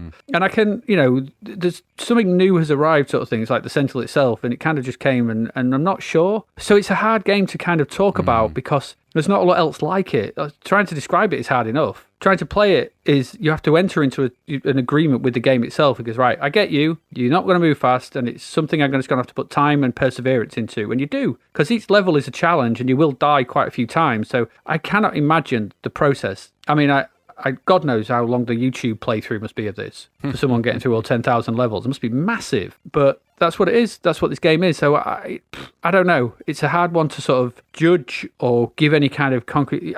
Go play it. It's interesting. There's nothing else like it, but whether you'll like it or not that's a question only you can answer, I think. And that's, it's a tricky one, this one. What did you think? Because I think I'm going around in circles right now. Funnily enough, the conclusion you've reached at the end there is exactly what the conclusion that Zapped reached as well. They said, we can't really rate this. It's, go find out for yourself. You decide, because our guiding rules don't apply to this. I get that. It's an incredibly clever game, this. If you accept the parameters and the constraints of the game, and that's a big part of it. So if you're going to like it, you're going to have to accept that it's slow. The 3D is kind of slow. The pace of the game is slow. But it's a game that requires cerebral, strategic thinking. It's keyboard controlled, and you've got and it's a game that's going to require you to think. You can't. It isn't an arcade game. It doesn't have an arcade mentality. It's completely the opposite of that, really. And so it is it's a very early strategy game. Well, not an early strategy game, but a very clever early strategy type game where you've got almost like a chess game. Almost, I imagine. If you describe the concepts of chess or drafts or any of those games at its most crude. To somebody that had never heard of it or never come across it, it would be, I'm not sure I'd want to do that, but it is what it is. It's a 3D game, 3D models, simple-ish in its idea, get to the high point and then absorb the thing, absorb the Sentinel and hyperspace out of there and you get the next level. So if you like that kind of thing, great. For me, in my teens, I didn't like it at all. It just wasn't my type of game at all. So, I'm not going to go from being a Ghosts and Goblins fan to suddenly liking Sentinel. It's just not going to happen. It's just not in my remit to go from that kind of game to this. Mm-hmm. So as a teenager, no chance. This would never have, no matter how much Zapp raved about it, this was never going to be a game I was going to get into. And I did rent it from J&M Software at the time, loaded it up. Within about 5 seconds, couldn't really get it to do the things, not really knowing what to do, and I thought, So now, of course, for this podcast, I'm a fully grown adult with, still don't have as much time on my hands, so, it was still going to be slow. But I actually found it quite compelling and not without merit, I have to say, on a replay. It's a hard one to review in terms of comparative gameplay because, like you say, there's not really anything like it at all, certainly not in the context of the Commodore 64. So, but I still think that it's maybe Zapp could have given it some kind, because giving it a gold medal seems arbitrary. They may as well just not giving it anything and just say go play it. I still think you could have rated it. I mean, it's got graphics. I was just coming to that. But I think it's a cop out that they didn't provide the scores for it myself. I think I would have been tempted to put it in there because there's not much sound in it, and they've reviewed games with less sound in it. I guess it is what it is. They did what they did. So for me, originally I didn't like it. That doesn't mean it's not a very clever game. It is. On replay, I actually thought it had a bit more merit. Maybe it's because I'm a bit more, and I also know how to play it. So that helped. Because I'd also, so I've looked online, I'd looked at this, some information, found the instructions, and so I knew kind of what I was doing with it. So I think it is quite unique and special in its own way, the Sentinel, and certainly in terms of its game design and its code base is astonishing, really, in that clever way. This game is sort of 10,000 levels and everything else, but that's 10,000 levels of cerebral, slow-moving 3D stuff. Prepare yourself for that if that's what you want. But it isn't for me at all. That isn't a game that's going to appeal to me. I'm not going to suddenly feel that I need to complete, because you're also presented with them pretty much at random. So, if you complete level 1, you're not going to go to level 2. You go to level 8, 6, 3, 2, 1 or whatever. It doesn't. It's all kind of, the codes are kind of meaningless. I don't think there's a progression. Maybe there is. I don't know, because I read somewhere that it does get harder as you go along. So there must be some kind of scaling part of it. I don't know. Do you not just go to level 2 when you do level 1? Well, maybe. I mean, I completed the first level just by building a tower of rocks, but absorbing as many trees as I could and building a tower of rocks. By the way, that was the reason. That was my way. Just found a way of being able to beam to the bottom, and then did that. He gave me the code, but I'm assuming I was at level 2. But it's not really that kind of game. It doesn't say welcome to level 2. It's just another level, and you get a code for it, and then that's the same. It's exactly the same game on level 2, from what I could see. Obviously the landscape was different, Sentinel different place, but the principle, everything was the same. Absorb the trees, absorb this, absorb that. Don't absorb this. Move there, move that. Do this, do that. Yeah. I don't know. I think I'm like you. I struggle to sort of. It's not a bad game at all. It's a very good game, but you've got to be into it. You've got to be into that and accept the parameters of it. Because if you don't, you're just going to not like it. And that's as much as you can say about the Sentinel. I don't know that it's gold medal material. I suppose it's so unique. Maybe it's gold medal, but give it a score 98% perhaps if that's what you believe. And stand because I would argue that this is no dissimilar to other stuff as Alter Ego was. Yeah, no, I agree. I think you could, again, give it. If you're going to give it a score of gold medal, give it a 97, 98, 99%. If that's what you believe it's deserving of in Zapp. That's what they should have done, but they didn't. I actually felt that it wasn't just a cop-out. It felt like it was a little bit of a marketing spin, a little bit, really. Felt a little bit like, it's so good we haven't been able to give it a review. It felt a little bit contrived. Yeah, you could be right, a bit contrived for me, which is maybe why Jazz Rignall wasn't, because he wasn't one for going for that kind of thing, I don't think, in the magazine. He was a pretty stand-up guy, and maybe he thought, no, it's just a bit trite for me, a bit too, I don't know what the word is, but yeah. Anyway, go play the Sentinel if you like that kind of thing, but if you don't. No, don't, because it's not going to turn you on to it. No, it's not. Whatever it is, because I don't know what it is. No, it's not. That's the thing. All right, there we go. That's the Sentinel. That's a lot for this. That's a long old section. So that's the first chunk of games we're looking at this week. So we're going to take a quick break. Hear from our sponsor, and then afterwards we'll be back where we'll be looking at films and TV for December 86. So stick around.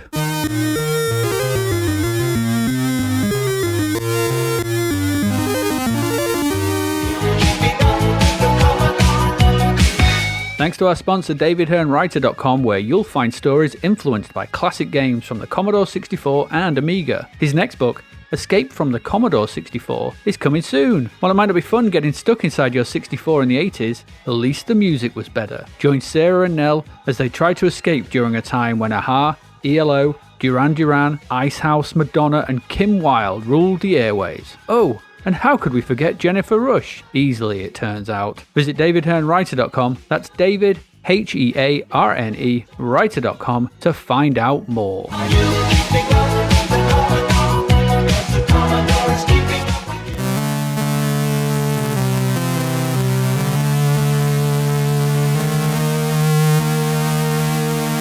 All right, welcome back.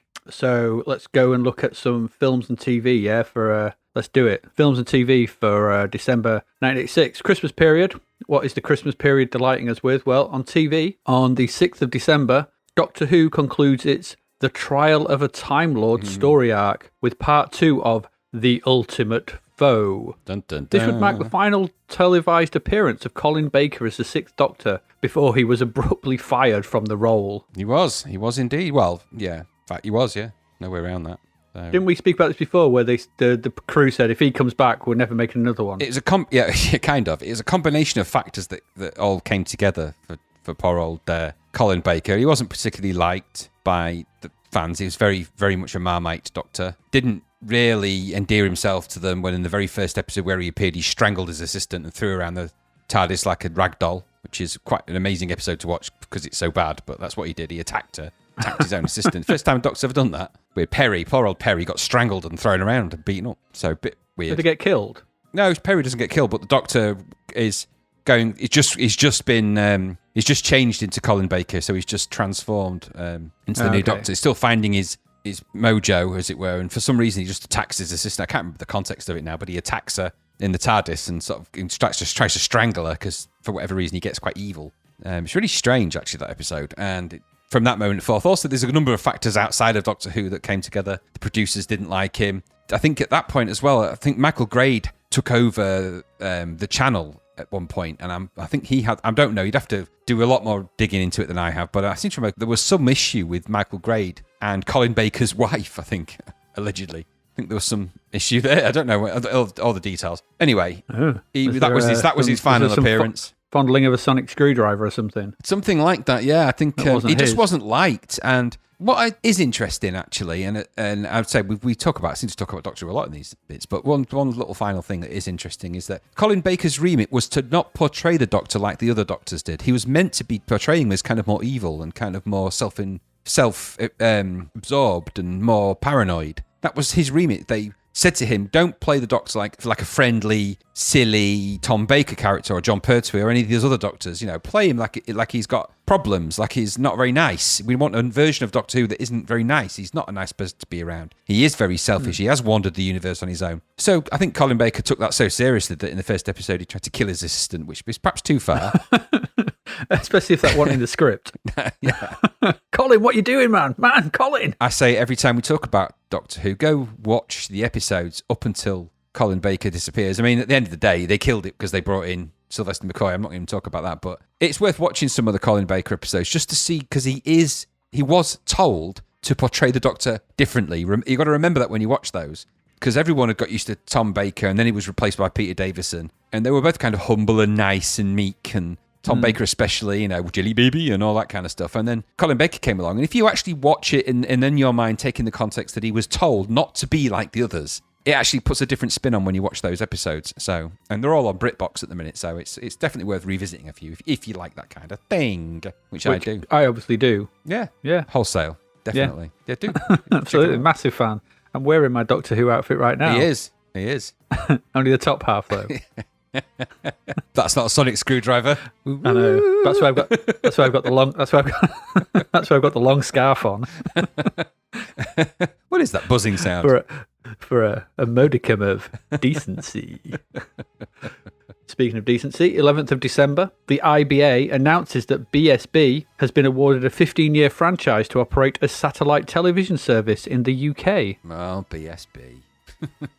British Sky Broadcasting to you and I. Is that what it was, BSB? Was it British? Yeah. Was it pre-Sky, post-Sky? Because it was BKSB, weren't they? And I'm not sure if British Sky Broadcasting were a Murdoch-owned thing or whether it was a Murdoch partnership, but eventually they dropped the BSB and they dropped the B's and just left the S. not the B's. Don't drop the B's.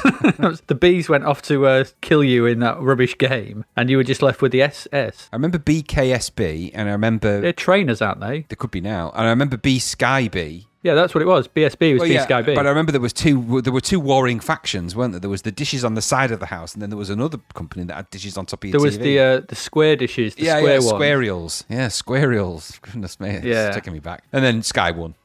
That's what matters is, in the brief war, Sky won. The war lasted for all of 18 minutes.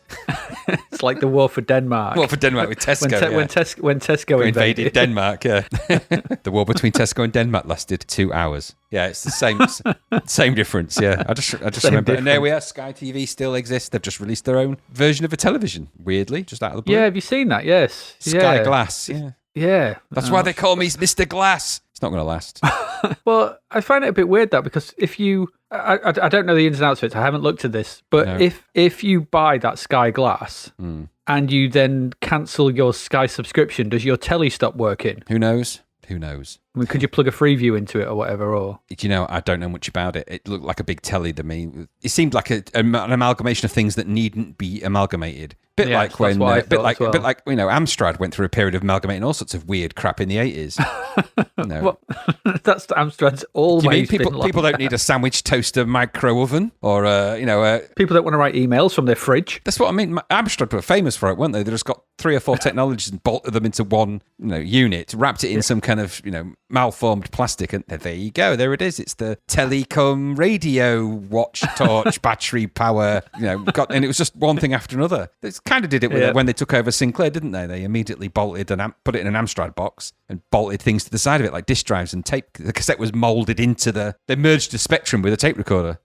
Absolutely. Like some awful 80s special effect. Horrible. It was terrible. They just couldn't help themselves, could they? It couldn't just be a thing. It had to be multiple things. Oh, always, yeah. Because his name was that one, Alan Michael Sugar Trading. So it was all the things moulded together. Yes, that was his Amstrad. So he couldn't have one thing. It had to be 4 things. Why make 2 things when we can make one? That was just the top of line of his every business plan. Absolutely. Yeah. he hated not Head and Shoulders. Yeah, he hated Head and Shoulders because that was taking 1 bottle into the shower rather than 2. Well, he hated him. When he went through a 3-course meal, they just put it all on one plate.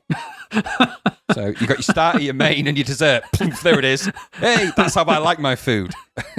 This saves on washing up. It saves time. You're hired. You put my dessert on the side. You're fired. Oh, damn it. Oh, what would Alan Michael Sugar eat as well? It'd be really rubbish food, I bet, as well. Yes, I bet he just eats bees. Bees, jellied eels, and... other cockney recipes. And pearly kings and queens. He gets everything from the Cockney cookbook. Way. How can you cockney up your toast? Put some pearly kings and queens on it. Toast up Mother Brown. Toast up Mother Brown. We're just losing all our Cockney listeners right now. Well, yes, we are. We're sliding down stereotypical avenue right now, I have to say. Yeah, well, we're stupid. I like the idea of a Cockney cookbook, to be fair. I suppose is Jamie Oliver Cockney? He is, yes. What would be better would be a cannibal's cookbook for that, would be the Cockney. No. Although Alan Sugar would like that because that's 2 things wrapped into one. Yeah. What's in that pie? It's just steak. You're fired. Steak and ale. You're hired. You're hired. Steak and ale and cock and knee. You're really hired. Why is it all liquid? Because we've liquefied the pastry. I like the way you think. I'll pour it in my glass so I can drink my pie. We'll call it liquid pie. Can you stick an emailer on the side of it? Yes, you're really hired. You're really hired. Wow, that's so 4th gen industry 4.0. Well done. I'm Alan Michael Sugar, and I'll email from my fridge. Michael Low Sugar. Michael. That's his brother, yeah. He's like Michael Low Sugar. Absolutely. He's just diabetic. Diabetic version, yeah. Low sugar. Yeah. Hello, sugar. Oh, dear. Right. Sugar free. Anyway. Sugar-free Amstrad. What would that be? I don't know. I Where are we don't know. going? I don't know what's happening. I don't know. We were talking about Sky and their new telly. We were. Well, because Amstrad later made the boxes for Sky. And That's okay. They didn't, but the okay. link. There is a link. Right, off we go. Right, yeah, because on the 13th of December, comedian Dougie Small, he won New Faces of 86. All right. So new, nobody has remembered him. Never heard of him. Did he have any famous lines and jokes? And was he famous for like a catchphrase? I'm Dougie Small.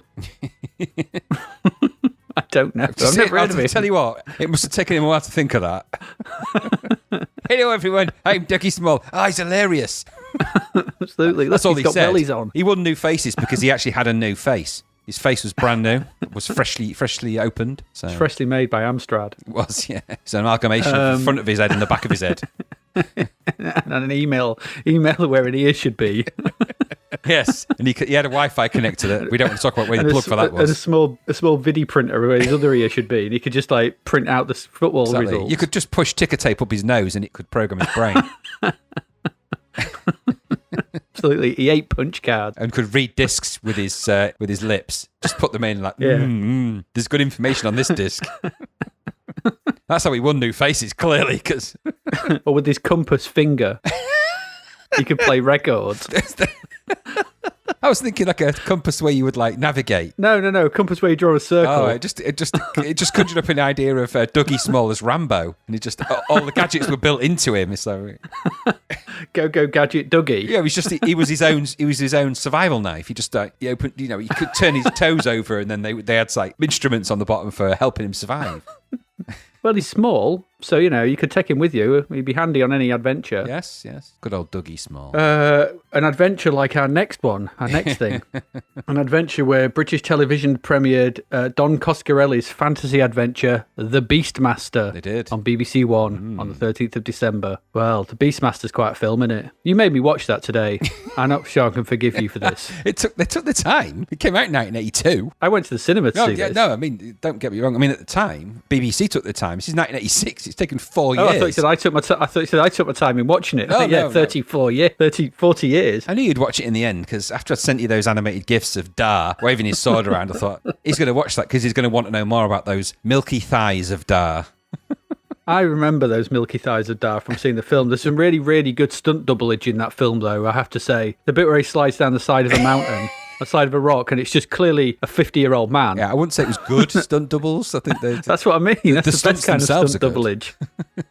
Not sliding down the side of a very small mound. No, it's an odd film, isn't it? Though Beastmaster, it is odd. It's an odd one for BBC because they probably put that on at what time? It must have been on at like tea time for kids. And there's some horrible stuff in that. Yeah, I imagine if they did, it would have been heavily censored. Must have been censored. It made me laugh as well. Those right at the very beginning, there's those shapely ladies, those Macbethian-styled ladies, I know. with very little on around that pot, and then they turn round and they've got the worst masks, special effect masks ever. Yeah. It's like it reminded me of a wrestler's mask. Yes. It was just the prosthetic effects were it's not great. not that good. No, and it's a mishmash, isn't it? That it's really weird. And then the not at all like Conan village destruction. Oh, no. And it's like, well, how can we outdo Conan? Well, we can give our enemy bigger bat wings on his helmet. We can give our enemy bigger bat wings on his helmet are massive. They are, and they can also, and he gets one chopped off as well. And we can also give him a bigger nose because he has a massive nose. It's ripped on with an enormous nose. His nose is hooked. It's got a hooked nose. Very strange. It's a very bad film. It's not great. It's not. It's really not. It's not great. And I like Don Coscarelli movies. Don Coscarelli has a really unique take visually on things. If you don't believe me, go and watch Phantasm, which is a movie where he filmed every scene in a different location and bolted it together somehow. Not even every scene, every line of a conversation. Every at times. sentence of a conversation. It makes no sense. In that dream logic world of his, it makes no sense. Or as I like to call it, low budget world. It makes no sense. And this is no escape from that. Interestingly, Don Coscarelli was kicked out of the production before it went to the editing room. I don't know if you know that about this film, but he was. So he had no part in the editing, and the actual film itself was scheduled to be 80 minutes. Now, this film's 2 hours long in its entirety. I know it is. And that's because the producers of the film said it wasn't long enough to the editor. So instead of replacing footage that they might have shot into the film, the editor just lengthened all the scenes by adding extra time to them and by lengthening them.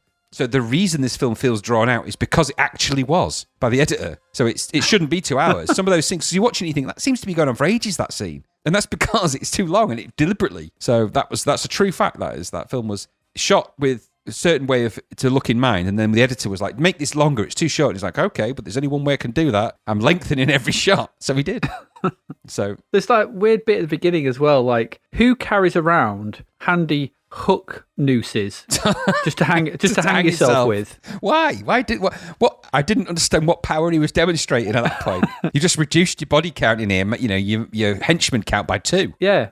and also as well, who gets dispossessed by a blue liquid while a baby is transferred to a cow? Oh, that sequence was really weird. It is, isn't it? I mean, I don't mind saying that it's weird. It's disturbing, really, in a way. Yeah. I mean, it's genuinely odd. I was like, it is quite horrific, that sequence, actually. In the context of this film, that's what I mean. There's certain parts of this film which stick out in your mind, like the creatures that absorb people, and they're just like giant moth things. The only things I like. They're the only things I like in this film are the sort of bat moth absorbathons. Yeah, they makes me laugh that just handily enough they happen to prey to an eagle. Because that's handy, that is. Because he could speak eagle, fluent in eagle, which is very handy if you're going to encounter body-absorbing eagle worshippers, which, of course, he did. And then it's got Tanya Roberts in, of course. And nothing wrong with Tanya Roberts, as we could see in this film. And she's a very she takes gratuitous introductory scene. It is gratuitous, isn't it? There's no reason for her to be topless apart from in that scene. Absolutely. And everyone remembers Beastmaster for that sequence because she's a very fine actress in it. Yeah. And she sadly has passed away, definitely has passed away. She passed away age 65, I believe. Oh, bless her. And it is an interesting, just as a thing, she is also the Bond girl from... She is, yes. Your favourite James Bond movie, which is... Hey, don't lay that on me as well. It's also your favourite.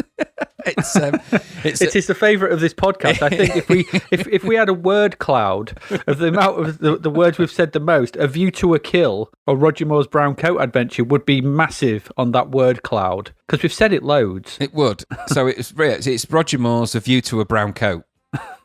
And which is what he needs for the winter, so, with his old bones. With his old bones. Of course, she's another woman that suffered at his dusty old hands. So, we talked about it in the last episode about Grace Jones and how she'd been menaced by his Henry Hoover bag testicles and how horrific that idea is. And I actually can't use a Henry Hoover now in case it does that horrible sound that you did.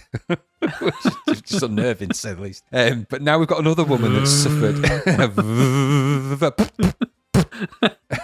We've got another poor woman that suffered at the hands. Let's say suffered. Yeah. It was an actress, but we know. I mean, we don't speak too ill of James Bond, Roger Moore, of course. But in reality, he was a pensioner in this film, and all the Bond girls must have been like, "Oh God!" Absolutely. When they walked up, Tanya, you got dust on your shoulders. You got dust on your shoulders. You got too much talc on you. I haven't put any talc on today. Give me another 7 shots of tequila. I've got a scene coming up with Roger.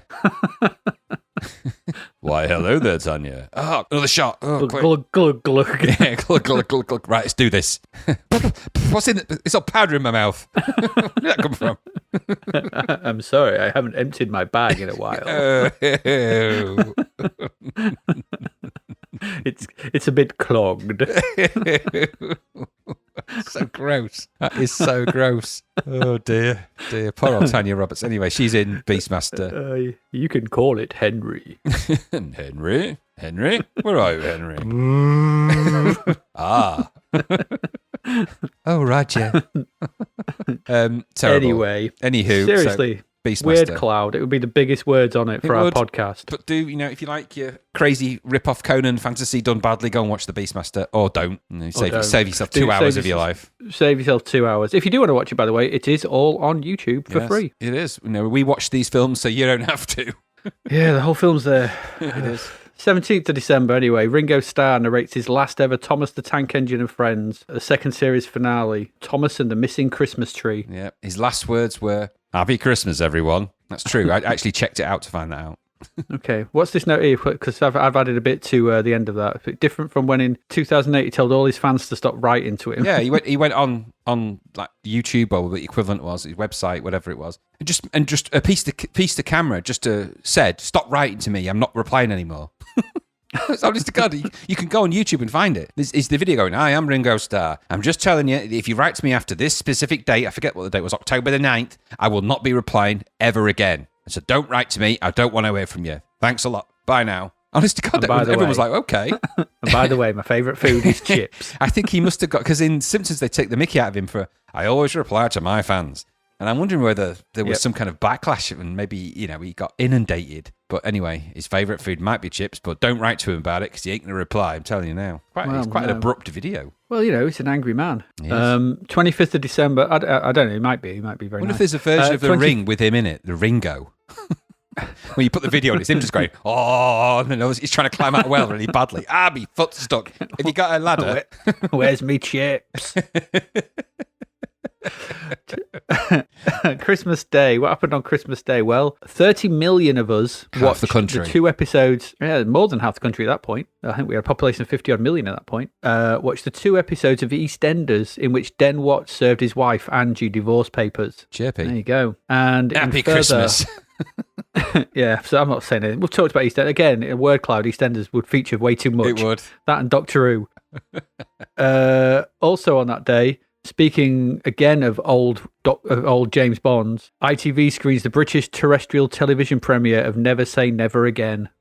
Literally, a bad Bond film. Worst Bond movie, I think, of them all, because it's not really a Bond movie properly, is it, that one? No, it wasn't. It was made outside of the Cubby Broccoli. Yes, featuring... Rowan Atkinson.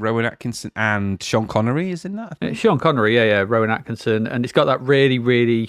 It's okay, but over-the-top 3D video game fight thing in the middle. Yeah. Playing for the concept of the world, it talks like a robot, and also it's written by the same people that wrote Porridge, the TV show Porridge. Well, explains a lot. 26th of December, great. The Rainbow 30-minute Christmas special, Rainbow Christmas Show, also known as The Colours of the Rainbow, is the highest ever rated episode of the show, and it was thought that Rainbow would end following this episode, but Thames Television renewed the contract after good ratings. That's me. And for those that aren't aware of what Rainbow is, it's a children's show featuring a talking cushion, a giant talking pink hippopotamus, a walking pajama-wearing bear, 3 entertainers, wandering minstrels, one might say, called Rod, Jane and Freddie, and your host, the guy that hosted it, Jeffrey. Yeah, him. Yeah, the host guy. The host Jeffrey. guy. Hey, host guy. I wondered why you'd left him out and not said him first. Couldn't remember his name. You had forgotten all about Jeffrey. Poor Jeffrey. I'm too overwhelmed. Jeffrey, Bungle, Zippy and George. Yeah. And Zippy is like a cushion. We've discussed this before, isn't he? He's a freaky cushion. Yep. And we're talking, ha, ha, ha, ha. He did that, yeah. He did talk a bit like that. Like that. Yes, and I've used up Bloody Rainbow, and I've noted, is this the follow-up to Bloody Birthday? Rainbow, of all things. You would never imagine it be so popular at Christmas, a children's entertainment show. Well, want a lot for us to be entertained by. The fact that Thames Television went, Rainbow's popular? Renew it immediately. I love to see that conversation. Yeah. It got how many ratings? Yeah. You were going to cancel this? I love that show. How did our shows do over the Christmas period? Well, turns out the Christmas special for Valdunican, not so good. But the Rainbow, brilliant. Renew. Kids can't get enough of that cushion. That talking cushion was very popular. Yeah, don't know why. Anyway, 31st of December, the last day of the year. New Year's Eve highlights on BBC One include the British television premiere of the 1984 Australian animated film, The Camel Boy.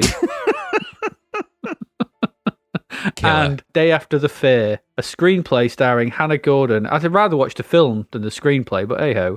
Kenneth Haig, Anna Massey and Martin Stanbridge. Terry Wogan welcomes in the new year from the BBC Television Theatre. Yeah, happy crappy new year. Yeah, that is crappy fodder, isn't it? What the hell is the Camel Boy? And a lot of people were in at this time as well, because this predates any of the big firework displays that you'd get in London and all those places. They didn't do it then. Because we didn't have fireworks then. We just had riots. Yeah. You were only allowed fireworks on November the 5th. Any other time of year, you weren't allowed to set fireworks. Now you can set fireworks off whenever you like. But then it was like November the 5th, that's it. And if you try and buy fireworks any other time, you're done. You're not having them. Because you couldn't. You couldn't get hold of them. No, there's no. I always just think, how does Standard as the firework company make money? Because they're only allowed to sell fireworks for 2 weeks of every year. The business model must be shit. What are we doing about the rest of this period? We're not selling any fireworks. We're not allowed. Why are we making them then? It's like Bobby Pumpkin. Pumpkin. He's only good for one part of the year. No one knows why he's only popular for October. Well, I came to the conclusion that the other thing that Standard made were toilets, because that's when you see Standard and Ideal toilets. So they must be, for 2 weeks of the year, the factories are converted to firework factories. The rest of the time, it's toilets all the way, because we can sell toilets any time of year. And don't confuse fireworks with their B-Day line. That would be really for goodness bad. sake, no, you will have a bad day. Absolutely. You don't want one of that. You don't want a Catherine wheel up your wazoo. No, you don't. No, it ain't going to cleanse you. It ain't. No, it's not. You don't want a sparkler there. No. There you go. That's your TV. What do we get in films? There's loads of films. Like, that's a lot for December. Anyway, the 5th of December is The Transformers, the movie. There's too many thes there. That's silly. It should be just The Transformers movie. It should, not just The Transformers, the movie. The there have been involved in there. Get the there in there. I think so, yeah. I've never been a massive... I'm not a massive Transformers fan. No. I never have been. No, I think I should have been, because it's, transforming robots and stuff. I think I was just at the wrong cusp of age to be into it. I think if the Transformers had been when I was about 10 or 11, I'd have been well into it, but they weren't. So true. This featured the voice of Orson Welles and Leonard Nimoy. Yeah. Leonard Nimoy was also in the second Transformers Michael Bay film, wasn't he? He is, yeah. He plays that old one. He was the voice of the old one. Yeah. Short Circuit was also on the 5th of December. Number 5's alive. Number 5 is alive. I watched the trailer for that today because I haven't watched it, but I had a quick watch of the trailer. I forgot that Ali Sheedy was in it, and I also forgot it was directed by John Badham. Yes, it is, yeah. Mr. Badham. Of War Games. War Games and Nikita, did he do as well, John Badham? Possibly, like that. But certainly War Games, I remember. And I also completely forgot that Steve Guttenberg's the star in it. Oh, God, he is, yeah. I was actually, one of the things I was meaning to watch for this podcast, and then I realised I hated it, and so I didn't. But see, it's a version of it. It's just a robotic version of E.T. Yeah, it is, yeah. Yeah, it is. Malfunction, need input. He made for good house tracks, because a lot of house tracks sampled that. Malfunction, need input. Yeah, I could see that, yeah. So. Yeah, but it was, Short Circuit was one of those faddy films, wasn't it? And the robot did look like the robot in Nomad. Yeah, I wondered why you'd written Nomad here, but yes, because the title screen, the loading screen, you are right. It looks like a much more violent version of number 5. Yeah, he does. Yeah, because he doesn't harm anybody, does he? Number 5 until they make him into a killer version. But besides that, he's nice. Yeah, absolutely. He lets butterflies land on him. Yeah. Nobody who lets butterflies land on him can be evil. 12th of December is Howard the Duck. It is. Is there some really good early compositing effects in that film? Yeah. There's some amazing effects in Howard the Duck. The compositing of some of the shots and the effects, especially towards the end when the giant monster thing appears, because obviously it's done in that old-fashioned sort of ILM way, so it's a giant monster as in an animated monster, a bit like they did the monsters in the Return of the Jedi. So it's a stop motion mixed with live action, and it's actually really, really, really well done. So it looks great. The lighting's really good in it. Terrible, terrible film in every other respect, though. Awful. What would you expect? It's George Lucas, though. Yeah. This was his supposedly great return to form. It was a return to something, all right. Yes. Not sure what. Well, it isn't very good, is what it's not, and it bombed at the box office. Spectacularly, in fact. Well, over here it was no surprise because it was up against the runaway, underdog of the year, wasn't it? Which was Crocodile Dundee on the same day. And the thing is that Crocodile Dundee has going for it is that it's actually a really good film. Yeah, and it isn't about an unlikable duck. No, it's about a likeable Aussie, Yes, it is. I mean, goodness me, did Paul Hogan go viral essentially after that, or what in the UK? My God, he was pretty much on every channel. I had a proper dose of the Hogan, so yeah, he really did. It went mad. The world went Paul Hogan mad. I mean, he even had his own Weird TV show, late night but it was an Australian show that they ported over, wasn't it? But I can't remember what it was called now, but it was really, I remember the music, and he was on a skateboard at the beginning and all that. It was just like a sketch show, wasn't it? Yeah, totally, Was it a sketch show? Proper Aussie sketch show with Aussie humour and Aussie jokes, which nobody really got, so you watch it going,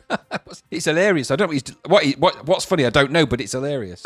Yeah, I mean, I know we have a lot of Australian listeners, so I don't know what the, was Paul Hogan, was he really massive? I think he was. He must have been almost like Saint Paul over in Australia. And he is a funny guy. And this was obviously our first experience of Mr. Hogan, but Crocodile Dundee is a cracking film, and also as cheesy as that film is, quite cheesy. It's quite a simple film. Obviously, it's just a love story when it comes down to it. But that end sequence in the underground station, with that music gets me every time. Yeah, every time. It's just a perfect end to a film, and I'm like, oh, damn you, because I don't really like those kind of schmaltzy stuff, but that one, there's something about that one that just gets me every time. So there's some nice, really good feel-good film. It is a feel-good film. Some really good. It's much better than the Crocodile Dundee 2, which was the kind of opposite, wasn't it? So they took Linda Kozlovsky, wasn't it, and took her to the outback. But I do like the ending to that as well. Yeah, they're good films in their own right. It's just the second one's not as good as this one. This one was huge in the UK. It was a massive hit, huge. Wasn't there a third one? Possibly. I don't remember a third one. There might be one. It doesn't mean there isn't one. I just don't remember it. I only remember the first two. And then I remember Almost an Angel, was it, that he was in? Or something like that, where he... Yes. That actually is a very, very good film. It's one of the underrated Paul Hogan movies, but he plays like maybe he's an angel, maybe he isn't in the film. It's really quite a good film, that. So. Let me have a look, see if there is a Crocodile Dundee. Well, interestingly, I don't know if there's a Crocodile Dundee game. I don't think there is, but it wouldn't surprise me. But Ocean probably made it. It'll be involved driving across the desert. Well, there is a Crocodile Dundee in Los Angeles. Oh, God. It was made in 2001. Oh, dear. Has it got Paul Hogan in? It's Paul Hogan, yeah. Okay, and it must have been a big flop at that point. I think just... Because all the jokes wouldn't work with the fact that he was, the Aussie sort of walkabout guy, wasn't he? Famously lived in, was it Walkabout Creek he came from or something like that? Or something like that, yeah. But he was actually a con man, wasn't he? That was the really funny, clever thing about Crocodile Dundee, is that all of his famous bushcraft things was actually a complete lie, he wasn't. Or was he? Kind of. You weren't sure, but it was all fake believe, wasn't it? And when he was convincing her over his superpowers. He does the shaving, doesn't he? There's a shot of him shaving at the end with a razor, and then she comes along, so he picks up the knife quickly. Yeah. And that's all I can think. Yeah, it's just a good, light-hearted film. It's got the classic, that ain't a knife. Yeah. Knifey which would obviously lead to Knifey Spoony, yeah. And obviously the Simpsons episode, just where they go to Australia. But hey-ho. Yes, I like Crocodile Dundee. It's good. I'm not even going to mention the next one. There's some Billy Bragg, Lloyd Cole combo called Turn It Up, Days Like These. So enough said about that. No. 19th of December, though, was Explorers, Joe Dante film with Ethan Hawke and River Phoenix. I was never struck on Explorers. Never thought it was that good. No, well, I kind of, again, I had a quick look at the trailer today, and I've never liked it, but I was, just as you do when you go onto YouTube, there's obviously something throws up, and there was an interview with Ethan Hawke talking about it, and how he sort of was expecting it to be, this big thing, and it flopped massively, and he was like, he said he learned a lot from it, because the fact it did flop, and he's like, well, if I can come back from that, and I can come back from anything, but he got loads of ribbing at school because he was in that film, and things like that, so it wasn't his big break, and but yeah. It's not a particularly great film. But it's different to our last one of the month, right? Which is Eddie Murphy's The Golden Child. Difficult film to like or dislike, isn't it? The Golden Child, because it suffered. If from you go back to it now, funny. it's not that great. No, it's very high concept. Yeah, it's when I think he was becoming a bit full of himself. Well, yeah, I think he was at this point superstar, wasn't he? And Beverly Hills bought Cop completely era, into that. Yeah, because Beverly Hills Cop is great. Trading Places, because it's Dan Aykroyd and the whole thing around that, great. And then just went off on his own, and I think this was this after Trading Places? Was this the one after Trading Places? This after Trading Places, yeah. Yeah, then he does Golden Child, and it's like sort of weird, it's a weird, strange, it's odd film, fantasy. Golden Child. It's it's all I remember going to the cinema to see it and going, oh, that was weird, even at the time. Thinking that was. I only remember the dancing Pepsi can. Yeah, which was quite a nice vaguely effect. remember that, and I just remember it being a bit of a mishmash of ideas that never. I was expecting it. I think people were expecting it to be funnier than it was because it's barely Eddie Murphy, and he built his entire early career on comedy. He was a stand-up comedian. Yeah. He did Delirious and a couple of other stand-up shows that were very popular. Then went on to do things like Trading Places and a Beverly Hills Cop, and sort of we came across as that kind of thing. And everyone was expecting, I think, Golden Child to be like that. And in actuality, it's not very funny, but neither is it very good. So just a miss. No, and I think it's when I actually think about it, it's kind of a bit of a rip-off of Last Crusade. Yeah, similar. Because he's got that 3 tests, doesn't he have to do a load of tests at the end, and he's got to walk across the pit and get it's just some. It feels like they tried to sort of riff on the Indiana Jones thing. Well, it's when high concept movies started to go wrong in the mid to late 80s. Because a number of them, it starts to sort of go badly wrong for a number of films that you would expect to be huge. Weren't Hudson Hawk's another example of that, where on paper, it's all and I think it goes back to your brilliant formula of just getting the component parts together and putting it together doesn't make it great, and it started to happen in films as well. So Rambo 3. Yes, that went badly wrong. Oh dear. Very badly wrong. Raw Deal. Well, it gets worse and worse, doesn't it, as it goes on, and there's some real doozies. Yeah, absolutely. So there you go. That's your film and TV for the Christmas period. So you could watch Doctor Who strangling someone. You could finally get a satellite box. You could enjoy the pleasures of Dougie Small or Beastmaster. Ringo Starr ain't going to write to you. The pleasure of Roger Moore or whoever. No, Sean Connery and whatever. Rainbow's back. And there's loads of films as well. And our pick of those films is probably Crocodile Dundee. Yeah, I would definitely. definitely, isn't it? Yeah. Yeah. So there you go. That's your film and TV for December 1986. That rounds out the year. We'll be back with our last selection of games for the year. Wow. 1986 is done. Woo. Done soon. So we'll be back after this short message. See you in a bit.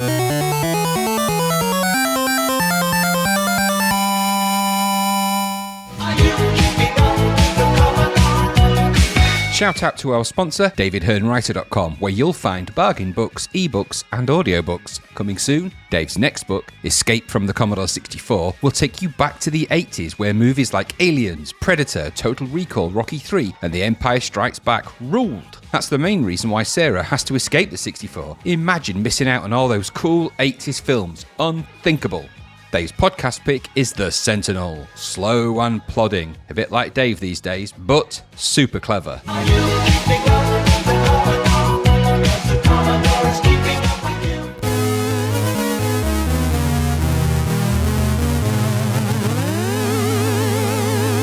Welcome back to the final section of 1986. This is it. This is all they wrote. There was no more games. This is it. So our first one, let's plow through these. Let's get through them because we are Ace of Aces. That's what we are. I don't know what game we're looking at.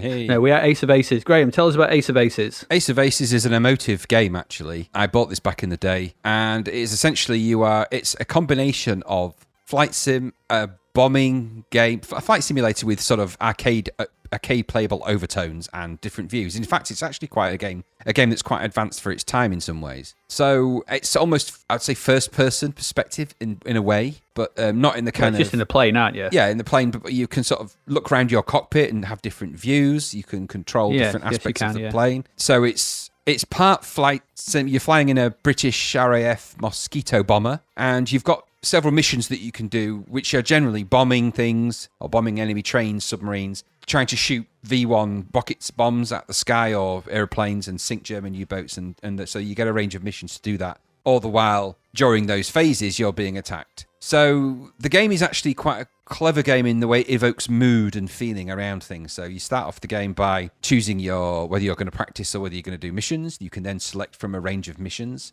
You can complete the missions either as all of them in one go. You can just choose them all and do that, or you can just pick out individual ones and go for the missions. And then the game takes you through kind of a really nice sort of sequence where you sort of see some almost photographs as the game sort of like a little intro sequence where you sort of see these black and white photographs of an airplane and you get the sound effects of an airplane taking off, and then you sort of see some. It's just quite emotive. It captures a nice emotive feel. Then when the game starts, and I think the loading on this is pretty fast. So there's a loader in the background on the disc version anyway that I was playing. It was pretty fast. So it loads you up into like a cockpit view, and prior to the cockpit view, you're taken to a part where you load up your aeroplane with the weapon types, and you can choose bombs, missiles, machine guns, and you load up your plane and fuel. And you've got to think carefully about the mission or missions that you're doing and what you may need to complete those missions, because you don't have an infinite supply of things. In fact, you have a finite supply. And the more weight you give to your plane, the more your fuel is going to get used up. So there's a little bit of strategic thinking required. You can't just load the plane up with all of the various things and expect to just fly and do it, because your plane's heavier, which means it's slower to move. And those things are considerations in this game, which is a nice touch. So once you've done that and you've selected the weapons, the bombs, and you've loaded up the airplane, and you get quite a nice way of doing that, like a view of the underneath the plane. And you can pick the bombs, a bit like it reminded me of the sort of way you loaded up the car with things in Ghostbusters a little bit, but nicer graphics, and so a view of the airplane. Yeah. So you get your ordnance, load all that on, and then you get the sequence where you get the intro sequence to the missions, if you like, and then you're up in the air. You can control your different views. So once you've equipped all that, you're up in the air. So you can double tap your fire button to change views, or you can use the number keys on the keyboard. So 1 or up is your pilot view, 2 or left is your port view. 3 or right is your starboard view, 4 or down is your navigator view, and if you're in the center and you press the button, you get your bomb bay on number 5. And all of these things have different controls on them as well. So you can control, your pilot view, for example, has got your compass, your airspeed, your altimeter,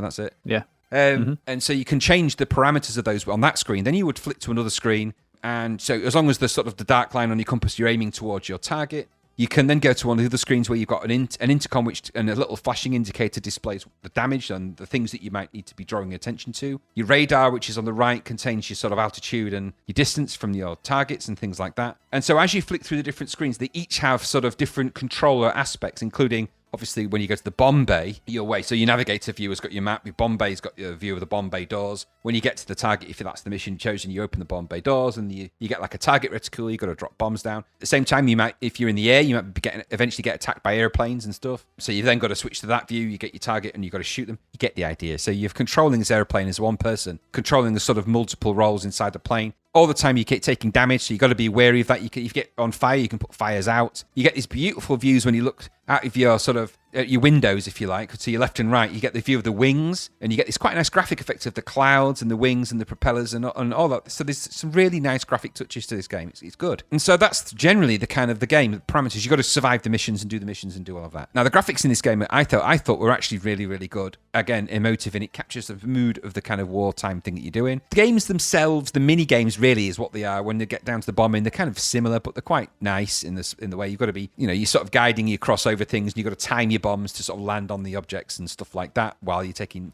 hits and being shot at and all that kind of thing. Obviously, the indicators on your display start to go off. If you've taken too many hits, you can have an engine on fire or something, which you need to put out. You can fly on one engine, but it's not as, and there's loads of really good stuff in this to think about. So it's worth sticking with it because I think it's an interesting mix of kind of flight, simulatory, arcadey kind of. It's got a good blend. It's an interesting blend, different to what we've come across before, I think, really.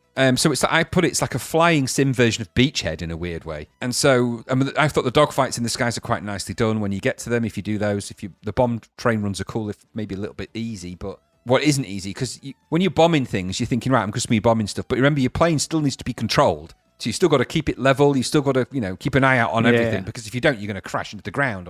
So you've got to be, you've got to be reticent of the things around you in the plane. You can't just do one thing in this. You've got to be a bit of a, controller and have your mind on all the different aspects and views, which is why it's handy to have your hand on the keyboard when you're playing to flick between the views and control things as you do. So I liked Ace of Aces back in the day. I liked it now. I thought it was a really, really interesting take. The first one of these games that I think really captures both the mood and the gameplay that made it interesting and fun. I don't think longevity-wise, I don't know how much super replay you're going to get out of this, because every single level is kind of the same looking kind of thing. So even if you come back to this a month later and decide you're going to go on a bombing run, it's going to look like the bombing run that you did a month before. Doesn't change a lot in the game. So it is in that kind of game world.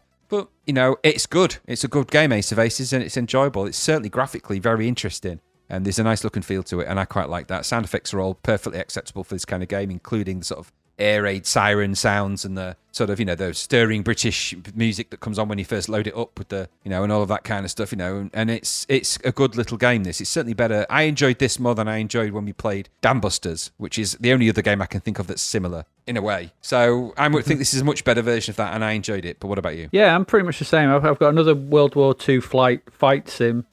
Sees you flying the Mosquito around Europe and playing up merry hell with the Nazis' plans for world domination. So you have to control all aspects of the plane, as you've noted, through screens showing the cockpit, the wings, the bomb bay doors, and like a map of Europe. So there's stuff you got to do, and you've got to balance all this and be a jack of all trades from all different views. I like the fact you can practice the missions as well before you go into them fully. That's quite a nice touch. Presentation-wise, this is really nice. I like the way that the missions are selected. You've got the little guy pointing at the board, the sort of wing commander guy. He's nice visuals. There's really nice visual touches throughout this game. There is. And like you, I really like the sort of postcard imagery of the takeoff. And what I also liked about that is that takeoff and landing in these games is boring. Yeah, it is. All too often leads to death. Just get rid of it. Look, I'm an experienced pilot. You understand I'm an experienced pilot, or you wouldn't have me in the plane. If I'm an experienced pilot and I just crash it because I can't take off, I'm not that's just stupid. By eliding that, just put me in the air, because I can do. I'll crash into the ground on my own time. Thank you very much. And I often did. But you get those warnings and stuff. That like you, I thought some nice graphical touches throughout. The actual interior of the plane is really nicely realised.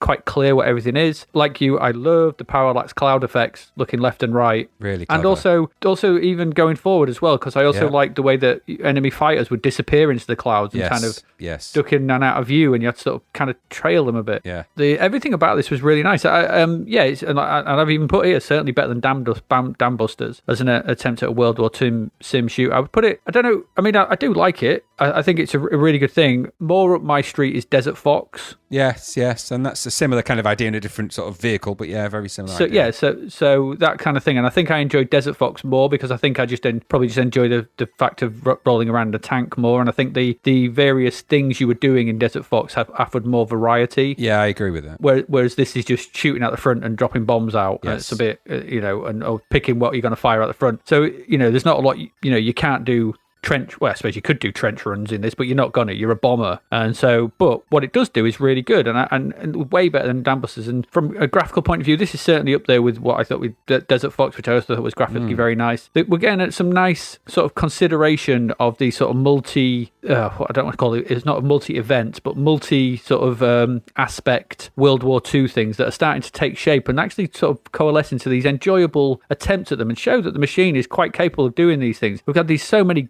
awful flight sims, things like Wing Commander and there's been too many of them. So when we get something like this, it's a nice change of pace, and there's obviously there's been thought from beginning to end from the moment you get playing it. I think you're right in to say it's quite emotive. It's very atmospheric. It creates the mood it wants to create, and so I personally. Like probably with Desert Fox, which I also think, I don't know if it was a sizzler, but I think it should have been. I would have thought this would have been a little bit higher, maybe a sizzler. I would put it up in the 90%, just bridging into it. I think you're right with the longevity. The longevity might be, but I think there's enough game here to justify a slightly higher 88% is a splitting hairs of 2% or so, but I think this is a good game and worth going back to and playing because it's just an enjoyable version of this, and it's certainly the best World War II fight sim we've seen so far. I can't think of anything else, and it's way better than Dambusters, way better than Dambusters, which was just black and yellow dots. Yep. Which I guess that's what would have been seen at the cockpit of Dambusters, but boring. This is not boring. I enjoyed this. It's good. Yeah, good fun. Anything else? No. I think one final thing I would say is that you do actually strive to become the ace of aces in this. So when you do finish the missions, you're given like So it does lead somewhere, is what I'm saying. So the idea of the game is to become the ace of aces. That's the plan. So. Yeah, absolutely. And I think that's that probably aids the longevity. Yeah, and I died in many various ways. Things blowing up. Mostly stupidity on my part. Yeah, true. Never ignore a warning klaxon. No, firing. If I'm flying, aiming towards the ground, you're probably going to hit it at some point. Is what I thought. So. Yeah, absolutely. And a warning klaxon going off is going off for a reason. Yes. Pay heed to it. Yes. And don't heat your engines up to like sun levels of heat because they'll catch on fire. It will set on fire. Yeah. And they did on many occasions. It's good graphics when it does though. It is. Yeah. It's loads. Yeah. Very very nice visuals. So yeah, Ace of Aces. That's good. And I am going to say it right now. It's bloody well better than the next one. Yes. This won't take long. So let's move on to that.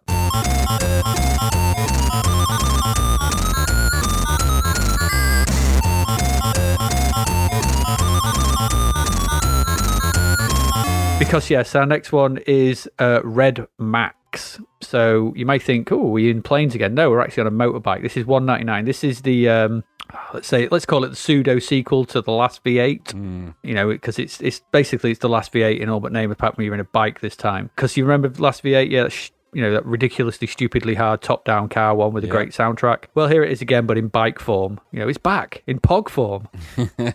It's not quite as annoying and as stupid, but it's just equally as dull, which is a problem. However, this has to win the award for the most stupid overplot for a video game I've read in some time. Ridiculous. So buckle in, listeners, because after a nuclear holocaust, right, you think that's enough? We haven't got started. Mankind starts to rebuild, and we kind of come back out of the rubble, and we get back up. Good job we got our bike, but this isn't an ordinary bike, because what we do is we find out as we come out of the rubble, we find out that the sun is about to go supernova and kill everybody. But luckily, a scientist works out that if they build a shielded dome on the dark side of the moon, this can be activated with all the, when everyone gets into it, we can activate this just as the sun goes boom, and it will just blast the moon into space. This is stupid. However, all right, so, and then of course what will happen then, where all the people can go into hyperspace while the moon floats through empty space until we can just find another sun to park ourselves around. And everything will be all right. So that's the plan. So they go, yeah, okay, that's great. So they're working on this plan. They're getting everything that happens, and everything's going well until aliens turn up. and bomb everything. They drop a load of fission mines on the moon and sabotage the power plants, because as aliens do. So if nuclear war, sun going supernova, it's just ridiculous. All for the notion of riding a bike around a very small area picking up mines.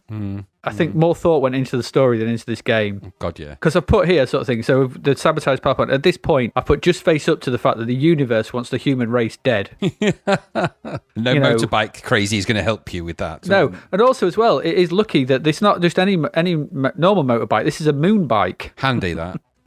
Handy, very handy that we kept one of them after the nuclear holocaust. That'd be really. What have you got there? You got tins of beans? I've got my moon bike. There's no room for that. No room for that. Oh, wait a minute. We might need one of them. Better bring it along. Yeah.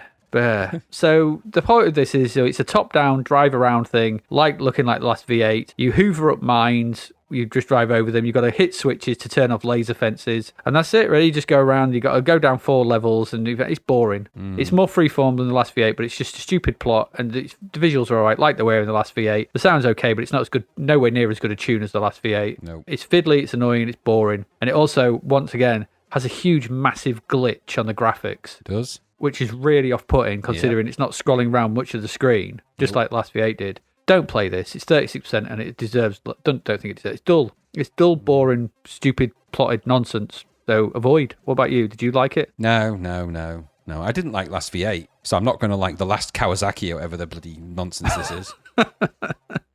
But what a surprise, it's a ridiculously difficult game when I've got to save the world by driving an uncontrollable motorbike around an unforgiving map. Annoying is the word for that. Graphics are okay, look like a overhead view of a motorbike driving around a map in really difficult circumstances. Horrible glitchy scrolling, which put me off. Tiny game window, which was really the same size as... No, it's all dashboard and tiny screen, these games, aren't they? No fun, too hard, avoid. And that was my take on it. Didn't like it. Graphics looked all right, I suppose, but sound was okay. But no, just no fun. It's too hard. Boring game. Just I don't like driving uncontrollable vehicles around maps where I'm running into things every 2 seconds. It's just there was more freedom in Crazy Colin and the action bike thing that we had. So there was more freedom to do stuff in that. So and that's if I'm going to do that, I'm going to do it where I'm not going to die every 36 seconds. So or less actually, 3.6 seconds rather, or even less than that, 0.36 seconds in this instance. So. You just die. Yeah, like I said, the universe wants the human race dead. Well, they're not helping. Sometimes it's just best to listen to it. Yeah. Just get on your moon bike and just go for a cruise down the road in one direction. Don't turn, don't deviate because it's going to explode if you touch a blade of grass. So. No, absolutely. Awful, stupid game. I don't know why you'd need to be on a bike anyway. Just walk. Yeah, it's not as exciting. Just walk. You can do massive jumps. Yeah, you can. Yeah. And you don't need the nonsense of a moon bike. Stupid. Moon bike. Anyway, that's Mad Max. No, it's Red Max. And if it's just as a final little hurrah, if there is a chance that the Earth is going to this devastating situation and the moon is your option, don't put electric fences all over the moon. Just leave it as an open surface for you to roam. Yeah. Don't Who are you trying to keep out? Yeah, well, why electric fencing? Why fences at all? Why did they just fence the moon? The first object when you're surviving a global catastrophe like that isn't just construct fences and create fence panels and start segregating yourself from your neighbours. You know what? You might want to think about community. Just saying. It's a really good point. Especially fences that will, you can turn off quite easily, but only by riding a moon bike over them. It just worries me that the first priority wasn't saving the human race. It was, what we're going to do with all these fence panels. It's like, well, you know what? Which means they must have saved them. So they saved the moon bikes and the fence panels. Anyway, maybe I'm overthinking it. Well, they're laser fences. Is that this what I mean? Why? Why those things? Food. Save the food. Don't worry so much about fence construction in a post-apocalyptic world. Yeah. And I imagine as well, you probably need the generators for light because you're on the dark side of the moon, not powering and laser fences. Yeah. It's pretty cold on that side, so I'm led to believe. Yeah, really chilly. Don't get much more above you're going to need socks on. And they missed an opportunity to get Pink Floyd to do the soundtrack for the game, surely. Come on. An entire game set, the dark side of the moon. Pink Floyd was waiting for the phone to ring, just looking at it going, any day now, lads, they're going to ring. They're going to want our music for that game. We can do the soundtrack to Red Max. Here I am on the dark side of the moon, on my moon bike. Welcome to the moon bike. Ding, ding, ding, ding, Red Max. Ding, ding, ding, bang. I wanted that vocal sample to be in there. Do you know, I might even make that, what you just did, into a little song. We'll see. We'll see about that. Anyway, enough of that. Oh, dear. Red Max. Dead Max. Yes. Red Cax. Red Cax. Whatever. Massive red Cax. Redding of the Cax. Ew. Ew. No. Anyway, move on. Let's whip through these last few, because what we got next?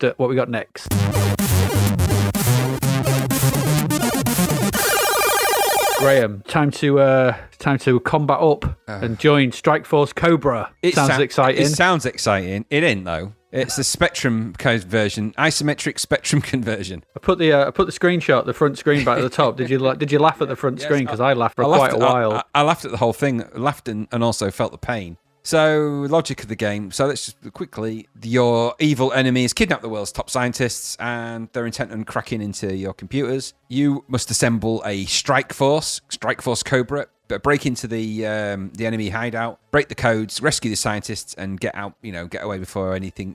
Get away before any of the stuff is done. So you've got to crack codes using your digital lock breaker. And the more numbers you find, you go around looking for different numbers, and the more numbers you find, and the scientists give you these when they get rescued, then you can sort of crack the codes better. So you choose your team at the beginning from an elite team. So your options are Mad Joe Kowalski, US Green Beret, Esther Stern, Israeli para an intelligence service, Julio Fernandez from the Spanish police force, Irina Viskova from the Russian Spetsnaz, Ian Dawson, good old Ian Dawson from Leeds in the UK, served with 2 para in the Falklands, Ross Crusher McWatt from Glasgow, Scotland, Scotsguard and from the SAS, Gerard Dupont from the French police, and Jan van Huysen from the Dutch Marines. So you pick out of them, and when you do that, you're into the game. The game is an isometric, mono yellow colour, I don't know what you call bicolour, spectrum-looking slugathon. And by slugathon, I mean you move around at the pace of a slug. The more objects are on the screen, slower it goes, treacle speed. There's little touchy animations on the main sprites, which are kind of, they look the part, but they're kind of one-colour sprites. It looks like a Spectrum game, plays like a Spectrum game, is the speed of a treacle speed game, which means for me, I'm tuning out. The rest is cacola. So, no, not for me, this one at all. I imagine there might be a really great game to get into in all of its isometric glory, but I hate these kind of games. I hate these kind of sort of search and find games with these military teams where you can choose between the ones. I actually wandered down a corridor, flick screen, horrible graphic style, look through the window of something, and that was enough for me. So did you get more out of it than that? No, I noticed that, for a game that moves at treacle speed, calling it Strike Force Cobra is a misnomer of huge proportion, because this is like Strike Force Worm. Yeah, terrible. So, so it's a multi-character strategy game. Yeah. I mean, you can, to cut it a little bit of slack, this would evolve down the line into real-time strategy games, like things like Commando. Oh, yeah.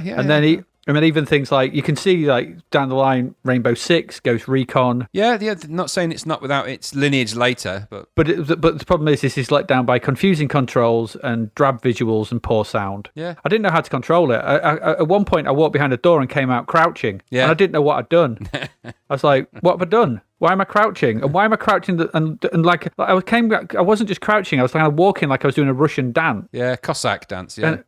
It was weird. I was like, what's going on? It was like, Russian Dancing Men, that game by Weeble. Did you choose the Irina Viskova by any chance? Because she does do that. Yeah, I did. I chose her. I chose the guy in the beret, the other woman, and I think the Scots guy. yeah, the French guy who looked oh so French. Oh yeah, well they are all very much, Yeah, so I can't remember, but yeah, and I also thought I had a confusing style because I was flicking between them, and then in one of the rooms next to me there was what looked like a Dalek moving around. So I say it was weird. So I was like, why is there a Dalek moving around? Which kind of undermines the military aspect of this. It's like, is this supposed to be real? What is this? And how slow did you go when that appeared on the screen? Oh, very slow. Very, very slow. Yeah. It needed to stay thematically consistent, and I just didn't understand what I was supposed to be doing. So it's I'll give it some due. It's ambitious, but it's failed in that ambition quite heavily. I suspect it may have played well on the Spectrum because it would have played to the Spectrum's graphical advantage in these matters. So I think you're right. It just doesn't work. Isometric, slow, single-color games on the C64. It's just, we've said this before. I mean, Fairlight, Nightshade. There's just too many of them, and they're all crap. Yeah. And they're all better on the Spectrum. And this is multi-character crap. Yeah. So, it's a big Strike Force Nobra from me. Yeah, same for me. All these games fall into the same trap on the Commodore 64. We're going to find it as we get through. We're going to come across The Great Escape at some point, which was actually pretty good on the Spectrum. Yeah, I know. We're going to cause ruffles when we get to Head Over Heels. And Head Over Heels, yeah, another one. But it just, they just suffer from... I can't remember whether Batman was any good. Well, they're good games. Just the versions on the Commodore 64 just suffer from that treacle speed, and I found that frustrating to play. I don't like playing games like that. I just don't. No. So, sorry. No. So, unlike that game, let's move swiftly on to our next one. Then don't Cossack dance. Just walk past the door normally and come out Cossack dancing. I do that quite regularly at home. I know you do. I know, it's quite off-putting. It's quite off-putting for my partner. Booted out of people's hands. My partner just can't... She's terrified every time I walk past the door. If she suddenly hears, hi-ya, hi-ya. Well, that's why she carries tea now in her backpack. She just makes I've gone to full-on Cossack tea. mode. Yeah, just straps it on her back and pulls it out the back. I stick on the moustache and everything. Get the big hat. We are Russian dancing men. It's Cossack time. It's Cossack time now. My favourite pepper is cayenne. Yeah. Indeed. Right. Like I said, moving on. Swiftly on. To our next one. Oh, God. This was a budget title, $1.99, and this is Mad Nurse. What do you say about this? What do you say about Mad Nurse? The closest I can come to describing Mad Nurse is it's kind of a bit like Tapper. Yeah, I said that. Exactly the same. It's so this is a Tapper-like nurse game where you have to pick up crawling babies across 3 levels of a single-screen hospital and dump them into a nearby cot. You have to do this in order to stop them drinking bleach, sticking their fingers in plug sockets, and so on. Yeah.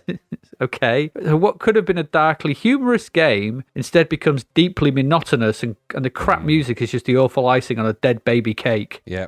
Yeah. Is what I put here. Now, the interesting thing around this, because the game's crap, so it's basically, you see from side on, there's 3 layers to it. There's babies crawl on from the left. There's cots randomly across each level. You've got to go up a lift, which is on the right, and just go along, pick them up and dump them in a cot. Job done. That's it. That's this game. It's crap. Baby Tapper. Yeah, interestingly, the interesting thing about this is who it was made by. So this is made by Simon Pick. Mm-hmm. Simon Pick, there was another title in this episode of Zap, which we didn't cover because it's not a game, which was Micro Rhythm. Oh, I remember Micro Rhythm. Remember the drum thingy? Yeah, I remember that.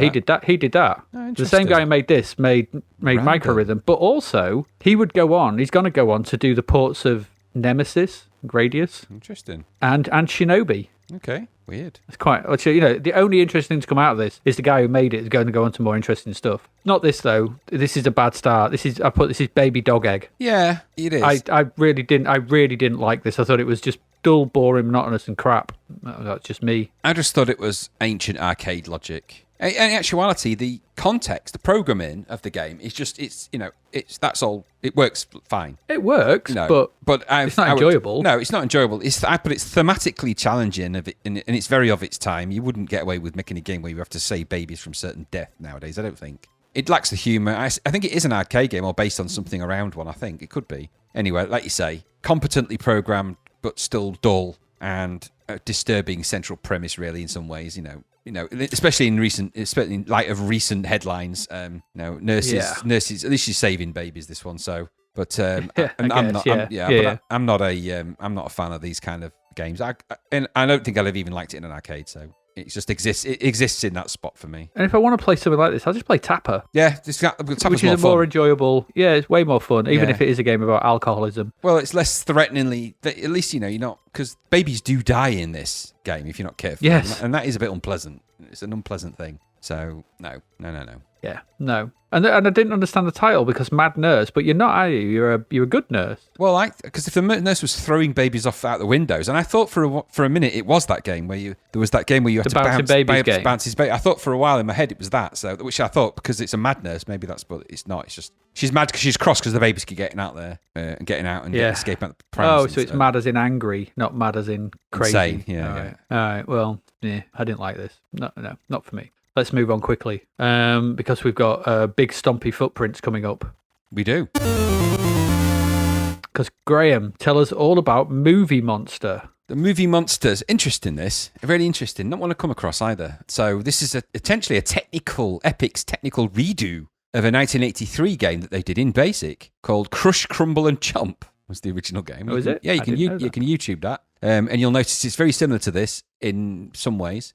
So the premise of this game is you've got to complete missions, and the missions are basically to destroy cities, either London, Paris, New York, Moscow, or San Francisco. And you can choose one of 6 monsters. So you've got Godzilla, a licensed Godzilla, by the way. Ooh. So Godzilla, which is obviously Godzilla, and they secure the license for that. Tarantus, which is a giant tarantula spider. Some of these are from movies as well, or variants of movies. So some of them are lookalikes, for want of a better description. Tarantus is the tarantula. You've got the Glog, which is a version of the Blob, which is a kind of big blob of slime. Spectra, be careful how you say that one, which is kind of a Mothra, kind of a giant moth. Mr. Meringue, or what is the Marshmallow Man from Ghostbusters, essentially. Yeah. And Mechatron, which is a transforming robot from the Gundam type series, apparently, according to the web anyway. That's what Mechatron is. So you start the game it's outside a cinema, and you can sort of choose the arrangement of your game. So you kind of choose the monster, choose the location, and choose the action plot of this film that's going to play out in the cinema. So that's kind of the way it works. It's quite a clever little way of constructing it, actually. Because once you've chosen that, so you can choose from escape missions where you've got to get out the level as quick as possible, lunch, where you've got to eat everything that you can, destroy landmarks. So obviously you've got to destroy the landmark. And then there's a search one where you've got to find your hidden offspring in the city. And then Berserk, which is where you can just go and just smash everything to pieces. So you can choose the monster, the location, and the way you're going to do those things. And then once you do that, you go in the cinema, it sort of starts the film. So you get this like little start sequence. It's quite cool. I quite like that. And then the game starts. Then you control said monster and you go around smashing stuff up in the city, all the while people and tanks and jets and things are trying to stop you. So it's essentially monsters versus the stuff. Some of them have special abilities, so Godzilla can do his sort of cry, spiders can shoot webs. You get the kind of idea. And you complete the mission when you complete your mission. So at the end of that, you can choose if you want to cause more destruction, so just carry on smashing, or you can finish and end the movie, and then you sort of get a sort of a score-ish kind of concept at the end. So it's plod around. Some of it's a bit simple, but plod around, smash stuff up, and the graphics quite nice on it, actually. The city's a bit plain, a bit low, but you are a giant Godzilla or a creature, and you do wander around and do that kind of stuff, and it's quite nice. You just sort of lean on buildings to smash them up and do that kind of thing, and obviously you sort of take your time to do that. It's kind of slow but kind of plodded, but it's kind of fun. It gets a bit tiresome quite quickly, though, because it is a very samey game. So once you've kind of got over the beginning, it's a lot of presentation, and when you get to the game, it's not as good as the presentation, really. Graphics are quite nice, sound is quite good, generally okay animation, and it's okay fun while it lasts, but it gets boring quite quickly and very samey. So once you smash one city up, kind of all look the same. I'd never heard of it, really, prior to this at all, and I don't remember even seeing it in Zapped at the time. I don't know quite how I've missed it. So my final take on it was I like the presentation style. I like the way they did things in the game. Unfortunately, when you get to the actual gameplay, it's nowhere near as good as everything else. So there you go. That was my feelings about it. What about you? Pretty much bang on. I think I put stomp, smash, and generally bludgeon your way through various cities around the world with various tasks to do with various famous movie monsters or movie monster variant. Essentially, what you said. No point repeating what you've said. Very nice presentation, setting the whole thing in a cinema, and I really like the use of in-game marketing, like Summer Games 2, 1 and 2 popping up, World Games, and all these kind of stuff now playing. So that was really nice. But then you got to the actual game, and it's just all a bit lackluster after all that. And he says it's kind of an isometric as well, which, it's about an isometric wander about with I put a little bang, there's not much bang for your buck. The city's too open. I wanted it to be a bit more crowded. Yeah. Maybe. It's an interesting idea, and I think the problem is at this point is that it's too early. There's just not enough power and grunt to really do it justice, and it just becomes quite tiresome quite quickly. Yeah. If I wanted to play something where I was a monster smashing stuff up, I'd go play Rampage. Yeah, I would. If I was going to do that. I think Rampage, if I want that kind of visceral thrill of smashing up cities and eating people and pulling them out of stuff and on a crazy sort of side, I'd just play Rampage. And Rampage does it better by doing single screen, nicer visuals, that kind of stuff. So whilst this is an interesting variant on that and a bit more, free form and allowing you to do stuff, and I like the different monsters are quite interesting and they're quite fun. They just resort to, you have the different attacks kind of do similar sort of effect. Yeah, and do. There's not really much payoff to it. No, that is its problem, isn't it? It's just So I think it just I needed it to be a bit more crazy and things on fire, buildings just disappear. It's like getting you go to the cake shop and you buy a really beautiful looking cake and you think this is going to be delicious and it's really boring. It doesn't taste of anything. Yeah, absolutely. Yeah, you bite into it and it's made of bland. Yeah, it's just you know, it's just what flavour boring. is this? Yeah. It's not even vanilla. Lovely icing around the thingy. What's in the middle? Bland. Yeah, it's What's just that taste of? It tastes of flour. Pure brown. They don't put any cocoa powder. It's just flour and water. So it's just a glue cake. A glake. I know Paul Hollywood would be looking at you with steely eyes. He would, yes. Steely if you made blue man eyes. If you made him eat this, if you made Paul Hollywood eat this, and even Prue would look at you with going, ugh. She'd look at you and shake her head and go, this is tasteless crap. And he'd just go, underbaked. Underbaked is his, that's his catchphrase. And well, he wears bread underpants. And they're always underbaked. Yeah, there is underbaked. We put some in his pants to prove them. It's so warm. So warm and moist down there. Their pants are twice the size in an hour. Absolutely. By the end of the day, that bread is so proved, Petrocelli couldn't even get him off. Even Quincy couldn't find him innocent. Yeah, never ask Paul Hollywood to prove anything. Say, don't prove it then, Paul. Prove it, because he will. And they'll put it in his pants. Because he'll take it off you and slowly slide it down the back of his pants while staring at you with his steely gaze, and he won't break his eyes and he won't blink. He won't. It's a horrifying thing to see, and he's done it to me, and I didn't like it. No, and then he'll go to shake your hand. Don't do that. He's trying to stink palm you. Absolutely, he's trying to prove harm you. Prove harm. Prove shake. No one wants his proof shake. And he won't let go of your hand either, and he'll prove your hand with his warm hands. And suddenly your hand will start expanding. You just end up with a massive hand. If you roll back the sleeves on his shirt, you'll notice his wrists are like baguettes. They're strong bread. He's totally made of bread, Paul Hollywood. He's a complete bread man. Absolutely. His forearms are 12-inch hoagies. Yeah, do not mess with him. That guy is like stale bread. His legs are strong, but don't do it. Don't do it. Okay, he's got cobs for elbows. You don't want to know how he procreates. It just is a spongy spurting sound, and there's yeast everywhere.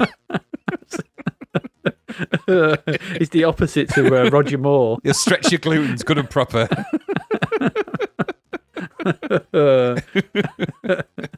Oh dear, oh dear. God's sakes, that's a dark turn I never want to go down again.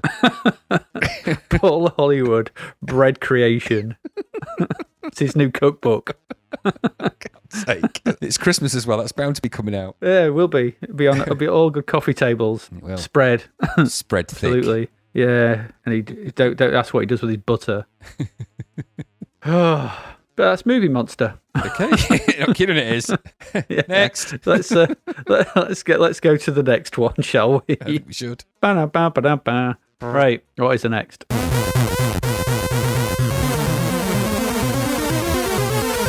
Well, it's I was in a play of this. You were. I was Mercury. You did. I sang some songs in this. So this is Orpheus in the Underworld. It is. And this should just be called Awful in the Underworld. Shouldn't it just? Because this is an awful Pitfall knockoff. Oh, bad. And I mean, we're in 1986 and we've got a bad Pitfall knockoff. But it's a 2-year-old game. It is. It's a 2-year-old game. So in this awful Pitfall knockoff, we see Orpheus trying to escape the Underworld. Except it's Pitfall, released 2 years ago and now at budget price. But it's Pitfall, and not a very good one. The visuals are rubbish, the music is terrible, and it's a shit version of Pitfall. Yeah. If I want, I'll just go and play Pitfall. Yeah. Not this knockoff. No. I wish I had turned around whilst this was playing and been turned into a pillar of salt. Yes. What I've written. Stupid game. I hated it. It's just a rubbish version of Pitfall. Yes, it was. I'm not going to say anything more about it because it's just a terrible, terrible, rubbish version of Pitfall. 21% at £2. Yeah. Again, just slightly over 10, 1% for every 10p. They're getting bang on here. Did you like it? No, a couple of things to note about it. I hated the way it kept starting me on the right-hand side of the screen, even if I died. But it was a good way of being able to get to the right. If you died on the left, you just started at the right anyway, which is weird. It's just nasty graphics, nasty everything. Made by Steve Back. Who's he? The guy that made Hercules. There you go. Oh, is it? Yeah. That explains a lot. He actually made loads of really cool games later down the line, Steve Back. He sadly died in 2020, but he made loads of really cool games later. For example, one of them being Gold Runner on the Atari ST. A game which features a Rob Hubbard soundtrack, a redo of his music from Human Race, but a Atari ST version. So that was an interesting little sideline loop. But yeah, it was the guy that made Hercules made this. And if you think about it, I can see Hercules in this now you mentioned it. No, it's. I don't think it was. It's actually in the games that weren't. It's worth looking at this little section on the games that weren't website about this. There's not much there, but I don't think it was ever really meant to be released, I think is the consensus, or it certainly wasn't and I think it was released in 1984 at full price, and then it got re-released again here, but they hadn't done anything. I think it was literally It's just this guy's got a game out, release it. So I suspect it's because it's made by Hercules guy. Maybe it got released and it shouldn't have. I don't know.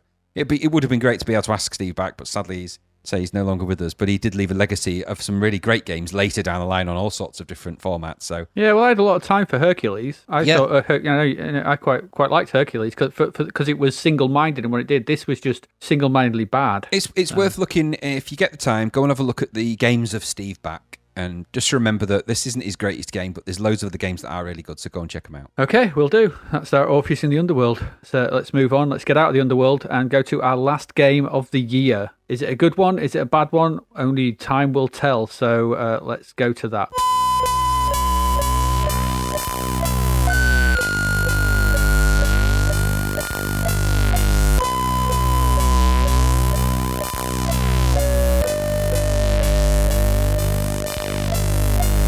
Graham, Trailblazer. Final game of the year. Absolutely. Who knew they made a sort of Snake game in 1994? Yes, that was the one that we put in there by accident, wasn't it? The wrong one. That was the wrong Trailblazer. Interesting thing anyway. So this is Trailblazer, the right Trailblazer. Sean Southern game, Gremlin released. Mm-hmm.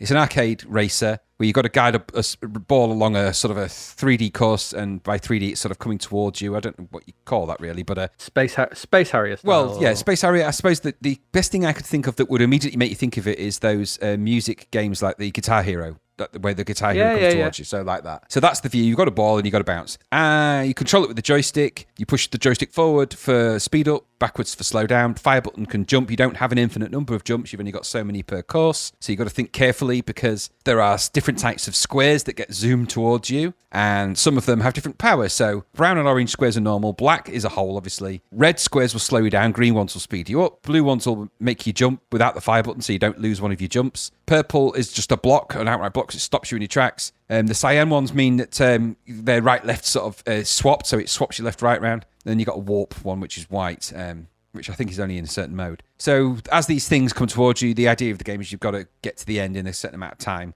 And there's different variations of the game. So you've got one-player arcade where you're limited to 7 jumps per course, and then you have a time limit, and the remaining time at the end when you finish is carried over to the next one. 2-player arcade, which is really nice, so it splits into 2 screens. Doesn't lose any speed at this point either, I have to say. So it's the same as the 1-player, but obviously 2-player games, a variation. You've got a 1-player trial where you can practice any course, because there's different courses, obviously, for 99 seconds. You've got a 2-player match where you can pick 3 courses and then have a bit of a race against each other with a 19-second timer. And then the final slot option is player versus robot, which is essentially the 1-player trial and 2-player match, but obviously you're playing against a robot version, an AI if you like. So it's an arcade-inspired type game. You're instantly straight into this game. It's dead easy to get into and control. The graphics, it's one of those games when it starts, you kind of instantly get what you got to do. There's no learning curve to this. It's obvious what you've got to do. It's and then adding things like having a limited number of jumps and stuff is actually quite a nice touch. So it actually is a bit more tactical. It's hard because it runs at a real pace. It's fast as hell.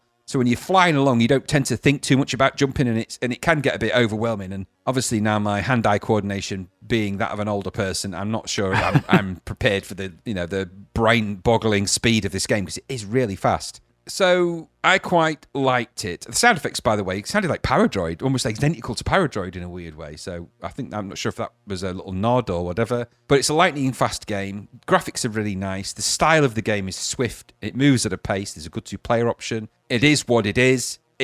I think, would you keep going back to this game? I don't know if you would. I think you'd go back to it for a while. I don't know that it's without some of the component parts that would make it more interesting, like proper high scores and tables and leagues. I don't know, maybe there's some aspect to it that's not quite there for me to keep coming back and coming back and coming back. But I remember playing a bit of it when it came out. I went back to this and I was straight into it and quite enjoyed it. I was quite impressed by its technical chops, I have to say. It is a very, very slick, well-programmed game, and it does exactly what it sets out to do and no more, no less. So I thought it deserved some applaud for that. And I liked it, and I still do. I think it's a good game to end on for 1986 because it's that cusp of the programmers of the machine are getting technically very capable now, and in the hands of the right people, even simple ideas are starting to really look the part. And Sean Southern is a really clever programmer, so this is you're starting to see it. And as 1987 rolls in, we're going to see a lot more technical chops. Games are going to start to get really clever, and I think this is a nice tipping point to say, goodbye 1986. hello 1987, this is a good thing to end on. And I thought it was really quite good. What about you?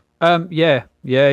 It is a very good game. This is another very smart split-screen racing game from Sean Southern, going back to what he does best after that Hero of the Golden Talisman thing. So I've put you race a ball down a Space Harrier style. I quite actually, you're the Guitar Hero track is a probably better analogy. Style 3D track, avoiding gaps, hitting speed ups, avoiding slowdowns, and the like, through because they're all represented by different colours on the sort of the grid sort of thing that you're racing them down. It's fast, it's addictive, and to some extent, this is. He's basically done. He's done Kickstart in 3D. You know, he's done Kickstart, so he's got the split screen of Kickstart, put it in 3D, and simplified it. It's purer and it's faster. Because you couldn't probably do Kickstart at this stage, obviously, because that 3D would require a lot. So he's simplified it to a flat course, but introduced height through the jumps and having to jump and the actual pitfalls and perils being different coloured squares on the track itself. It's hard, as you've noticed, because it's so fast, and you know, a lot of the time it comes down to a bit of a memory test. You kind of just, right, it's this, left, right, jump, and this going, because you can control the pace, but you want to be going as fast as you can because you need as much time as you can, and especially in 2-player. And it is in that 2-player area where this has its longevity. I think you get two people back in the day, if 2 friends would be playing this quite a lot, I think, because there's quite a lot of mileage in this. Yeah. Because there's so much fine margins for error and knocking I don't know if you can knock each other about and stuff like that, but trying to go faster and everything like that. So it's really good. There's not a lot to say more about it because it's simple, and I think you're spot on with the analysis of putting this here at the end of 1986 is a good. I put it here thinking that, you know, this would be quite a nice technical tour de force of what the machine can do in the right hands, and the 3D effect is really good. It's clear that I think Mr. Southern has probably looked at Ballblazer. Yes. Because Ballblazer was another point of reference I thought for this, and he's done, you know, that's I'll have a bit of that, but let's cross Ballblazer with Kickstart. What would that look like? Well, it looks like Trailblazer. Yeah. You know, it's even got Blazer in the name. Yeah, absolutely. So, you know, I'd highly recommend this still. This is still a good, fun game. In single player, I'm not sure the longevity because it is so fast, but I think if it starts to twig with you and you find yourself getting into it, there's, you know, like any kind of time trial style racing game like Hang On or any of those kind of 3D racing games where it's all against, you know, Sega Rally, any of those. It's that sort of thing. It's the 3D racing game. With obstacles to jump around and thing, and like you said, the addition of just 7 jumps or whatever it is that you're only allowed is a good addition. It adds to a bit of strategy. This is really good. Was back then, is still now. Would recommend. Go play it. It's good. Yeah, no, I agree. And I think if actually I had a thought that if the track moved like a game like Pit Stop 2, and if the track moved like a racing game, like a car racing game, some of the ones we've seen. You wouldn't be far off Rainbow Road for the Mario Kart games, would you? Really? Not really, no. You know, you're not far off that in that the speed of it, and the way it goes, and the speed ups on the ground and things. You know, you stick a kart in there instead of a ball, and you're not far off Mario Kart in the early 8-bit versions, especially. So I think absolutely. And a Mario Kart was on the SNES, wasn't it? So we didn't get that that was a 16-bit game. 16-bit game. Yeah. So that's what I mean. So I think there's probably maybe reasons why they didn't do that. I don't know, but I think you're actually, like you say, this is a technical taste of things to come. Yeah. It's just a good, fun game. It's nice and simple. Yeah, the sound effects do really sound like Paradroid, don't they? Yeah, totally same. But okay. But hey ho, let's not going to hold that against it. But the rest of the game is so good, much fun to play.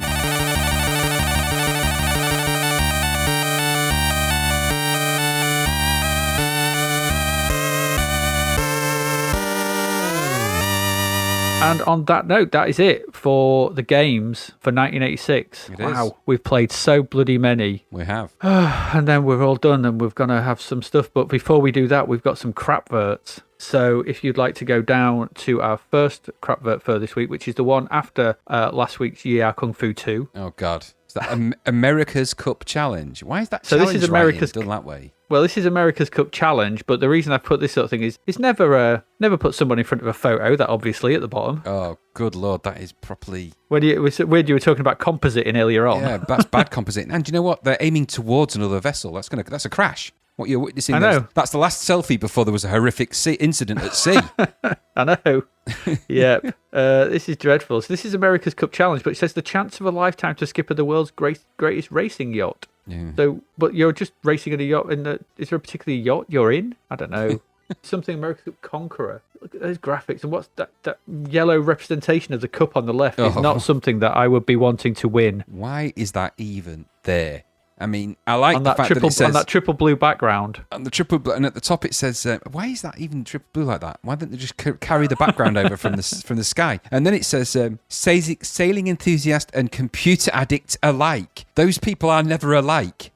That's the Venn diagram that doesn't match. That doesn't meet. It's never going to happen. That's just two circles. It's two circles on a page. Is there a middle point of this? No, there's never been a case of a mixture between a sailing enthusiast and a computer addict. And an addict's a bit of a harsh tonality to use for somebody that likes computer games. No, if you're addicted to something, you wouldn't substitute the word computer for heroin. Sailing enthusiast, heroin addict. You're going to love this game. It's just weird. And looking at them screens, I don't think, going to be that interesting. No. The wind's got up. Oh, the wind's gone down. Windy? Not windy. That's really all that game's going to be, isn't it? But it doesn't... I can't actually, reading through it, I cannot see it actually mentions any particular yacht. No, it won't. And you know what also, as well as... It says at the bottom, skipper the world's greatest racing yacht. Yeah, they don't mention that because they probably don't know what it's called. And I suspect this is one of those... They were on a global hunt for licenses, and this one, they were like, oh, nobody's got the America's Cup. Great, grab it, because it's US Gold in it. And the chance of a lifetime to skipper the world's greatest racing yacht, it's not, is it? It's the chance of a lifetime to crash into one and cause an oceanic incident while you jauntily, with your 12-year-old co-pilot, by the look of it. And it looks like they're in a really... What are they on as well? Because it looks a bit inflatable, that thing they're on. I was going to say... It's going to get destroyed by that yacht. Well, not only that, but his rope is going off to some wild place. What's he holding onto? Is he just going to swing off? It's like a pirate. It's going to swing onto the deck of another ship, and it just looks like he's not hanging about, is he? That's the boat he's on. He's about to crash, and he's going to jump off there quick. He's not. No, terrible. It's a bad advert. It's a badvert. I'm not sure if it's the next one. God's sake! Cosmic shock absorber. Oh Lord! This is madness. I don't even know what to make of this. There is so much going on that screen between the weird vampire bat thing, the armed carrots, and the giant green crab attacking a guy. Why is his gun going off in his hand? Why is he shooting at the ground?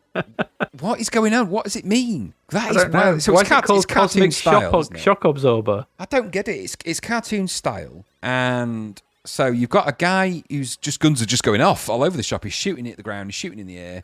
He looks confused. He's dressed like I don't even know what you call that.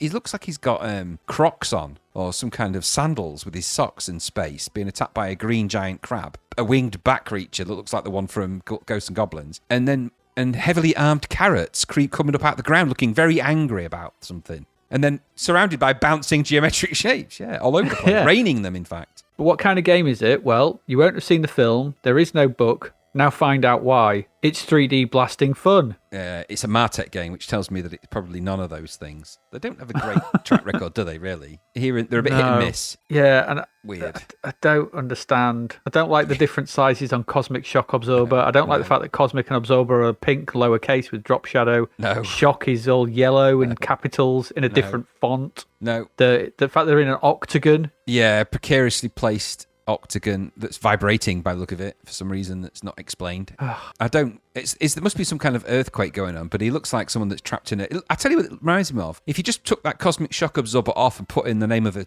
popular cereal, it looks like a side of a cereal box. It'd be more like Cosmic Crackers or something, or Cosmic Cosmo Flakes. If you took that out, that would be it. And that's the kind of characterization you get on a cereal. Shock snaps. Yeah. It's this Aldi brand Rice Krispies. That's what that is on the side. It's an Aldi brand game. It totally is, yeah. So it's probably a game called Cosmic Shocker or Cosmotron, and this is their version. It's the Nearly brand version, yeah.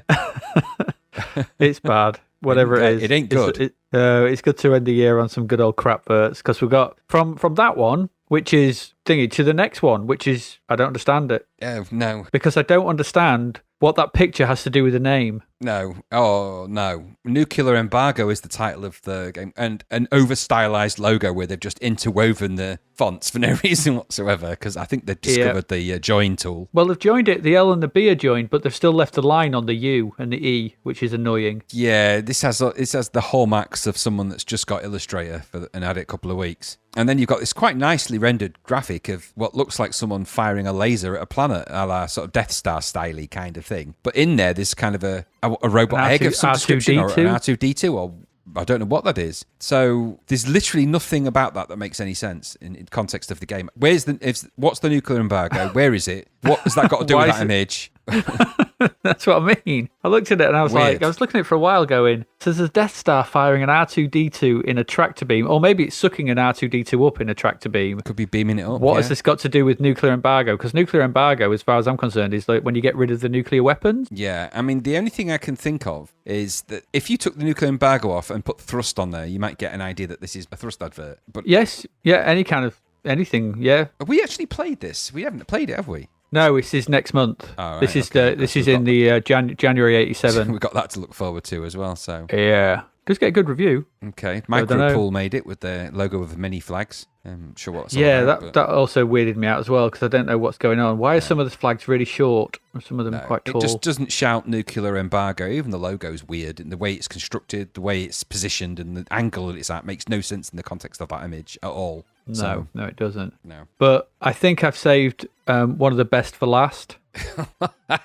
Goodness me. Oh, this is just a typographic, and everything about this is wrong. So this says 2 sports for all. It had to come from bloody Anko, didn't it? I knew it was. Of course, it's Anko. I scrolled down and saw so when I saw the sport for writing, and it was in its oval, I was like, okay, there's something going on here. Oh dear me. So there's 2 sports for all, which is the number 2 sports for number 4 all across the top in bubbly writing. Bubbly? Would you call it bubbly? Yes, it's kind of got that in bubbly. It looks like those balloons that you inflate to tie knots in. Yes, it does, yes. In the centre, in the background, there's an egg. It's a gradient-coloured egg. A gradient egg from blue to yellow.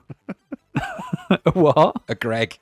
A gradient egg. It's got a Greg. And they've put a beveled, embossed surrounding stroke on it. You criminal fools. You criminal masterminds. And then so we've got there's 2 games here, Sports 4 and Sport 4. So it's 2 lots of Sports 4. One's for the C16 plus 4, which tie box in the European Cup. I don't know what sport that is. What? Could be anything. Canoe race and speedboat Grand Prix. Which don't exist. For the Commodore 64 128, we've got ice hockey, burning rubber. Could be anything. Golf, especially if you combine burning rubber with water sports. You've got all kinds of wrong. Oh, surely canoe racing and speedboats are water sports. So how is that different from? Well, yeah. So but then we've got the graphical image of these in each of these sort of hex. But then on the Greg, we've got a black square or black oblong with a further Greg inside a further gradient egg inside them with a painted image of the foot of the sports. God, and it's just look at them. Amazing. It's what it is. It's an image from a card your aunt would buy you when you were 12. Yeah, for your birthday. For your birthday. It's a series of birthday card images all stacked together because you like sports, don't you? You like sports. So here's a picture. Here's a picture of an ice hockey goalie. Yeah, it's a bit weird, isn't it? I mean, the fact that it's got in the first image you've got a guy getting his face smashed in. It looks like Cliff Richard. It's like someone's kicked Cliff Richard in the face. It's like Shakin' Stevens has kicked Cliff Richard. It does, yeah. It's Shakin' Stevens and Cliff Richard having a. And who knew that Shakin' Stevens was so ripped? I mean, look at him.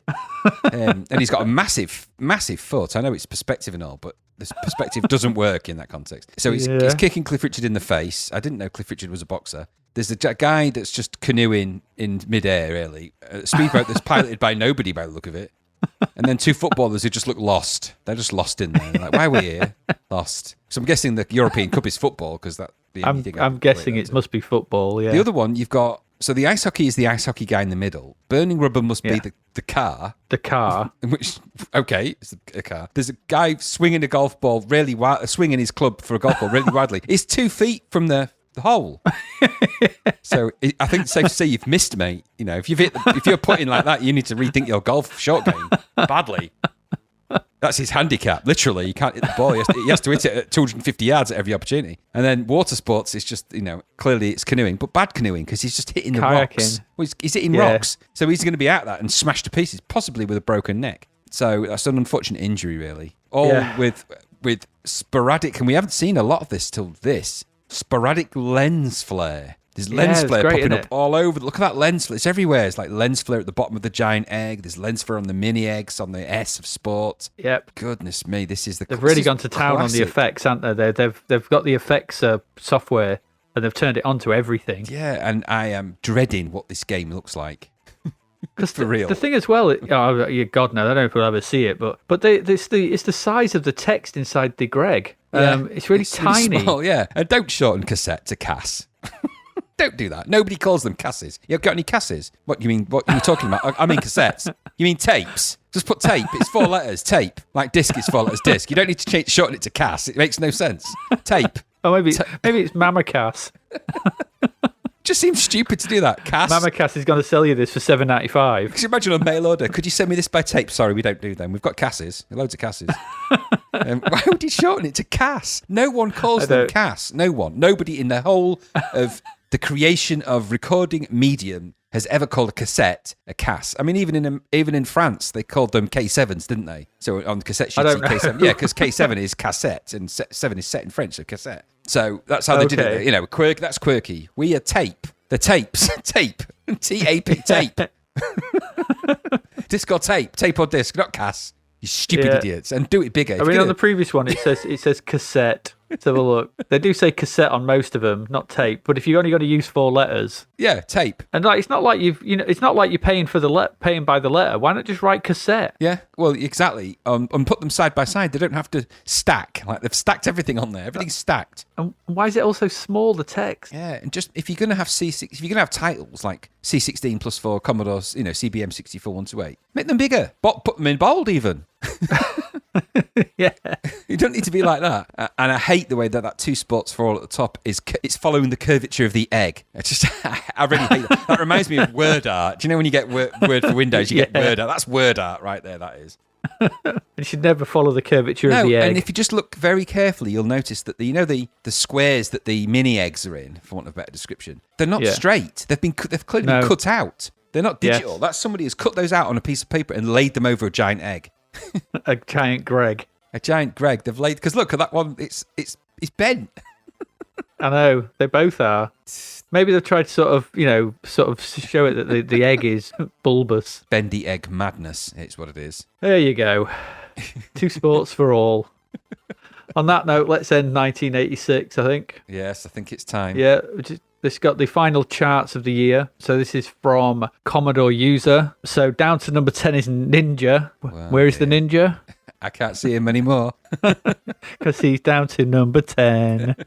Up to number 9 is Trivial Pursuit. Up to number 8 is Leaderboard. Up to number 7 is Alley Cat. Up to number 6 is Infiltrator. Up to number 5 is Warhawk. Down to number 4 is Supercycle. Down to number 3 is Going for Gold, which is Hess Games. Up to number 2 is Fist 2. But ruling the roost over Christmas and the New Year in up to number 1 is Druid. And deservedly so too. Yeah, probably out that lot. What else we got in the top? What else we got? Dante in there, Dragon's Lair Sanction. Anyway, yeah. So there we go. That is it. We are done. We are done for 1986. What a year. Our first full year. It is. Some crazy games in there. Some utter crap. I think the lowest score out of all year is 3%, which we had recently. 3. Yeah, we had a 3 and a 4, didn't we? We had Robobolt and then that Jet Force Gladiator. Yeah, whatever it was called, yeah.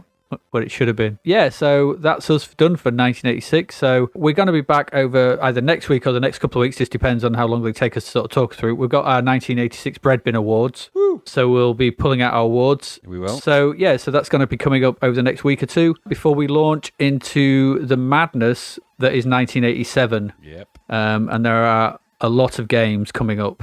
Because we've looked. Just a few. And there's a lot. There's isn't there one episode with one issue of Zapped with nearly 50 games in it or more? It's not, I looked, it's 41. 41. Oh, is that all? Okay. It's 41, yes. In the first two, so the first 2 issues of, so in the January and February issues of Zap, there are a total of 59 games to look at. Okay.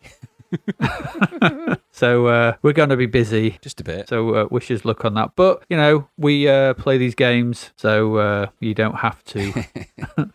and we wish we sometimes didn't have to as well. But yes. it was the pact we made with the devil. It was. And that's our penance. So there you go. That's 1986 done. Join us next week where we will be talking about our favourites and our worst and laughing at the Crapverts and whatever it is. Whatever else in our Bread Bin Awards. And then we'll be launched back into 1987. Wow. Can't believe it. A lot of big games coming up in 1987, but I'm sure we'll talk about that next week. So, as ever, I have been Adrian Mills. I have been Graham Raddings. And you have been listening to Zapped to the Past, and we will see you again next week. Goodbye. Thank you for listening to the Zapped to the Past podcast. We hope you enjoyed our deep dive into the world of Commodore 64 games, as well as the music, films and TV from around the 1980s, driven, of course, by the issue of Zapped 64 magazine published at that time. We will return with a whole new batch of games and stuff to talk about next week. Until then, if you want to listen to or download previous episodes of Zapped to the Past, and why wouldn't you, they can all be found on our website at zappedtothepast.com, as well as being available on Podbean, Apple Podcasts, Google Podcasts, Spotify, Deezer, Audible, Player FM, and, well, pretty much anywhere where we can upload them. By the way, we do always love to hear from our amazing listeners, so if you'd like to contact us about anything in the podcast or beyond, you can do so by emailing us at zappedtothepast@gmail.com. We're also active on Twitter under @ZapTother, as well as Facebook, Instagram, and most social media platforms. Just search for Zapped to the Past and you'll find us. Oh, and if you like the podcast and what we're doing, please do like, share, review, rate us. It really helps. Something, apparently. The Zapped to the Past podcast is written and produced by Adrian Mills and Graham Raddings, and recorded at FlakyBits 2.0 Studio. All opinions expressed are those of the writers, and while we indeed love Zapped 64 magazine, the Zapped to the Past podcast is not affiliated with it in any way. Stay safe, see you next time, and remember, we play these games so you don't have to.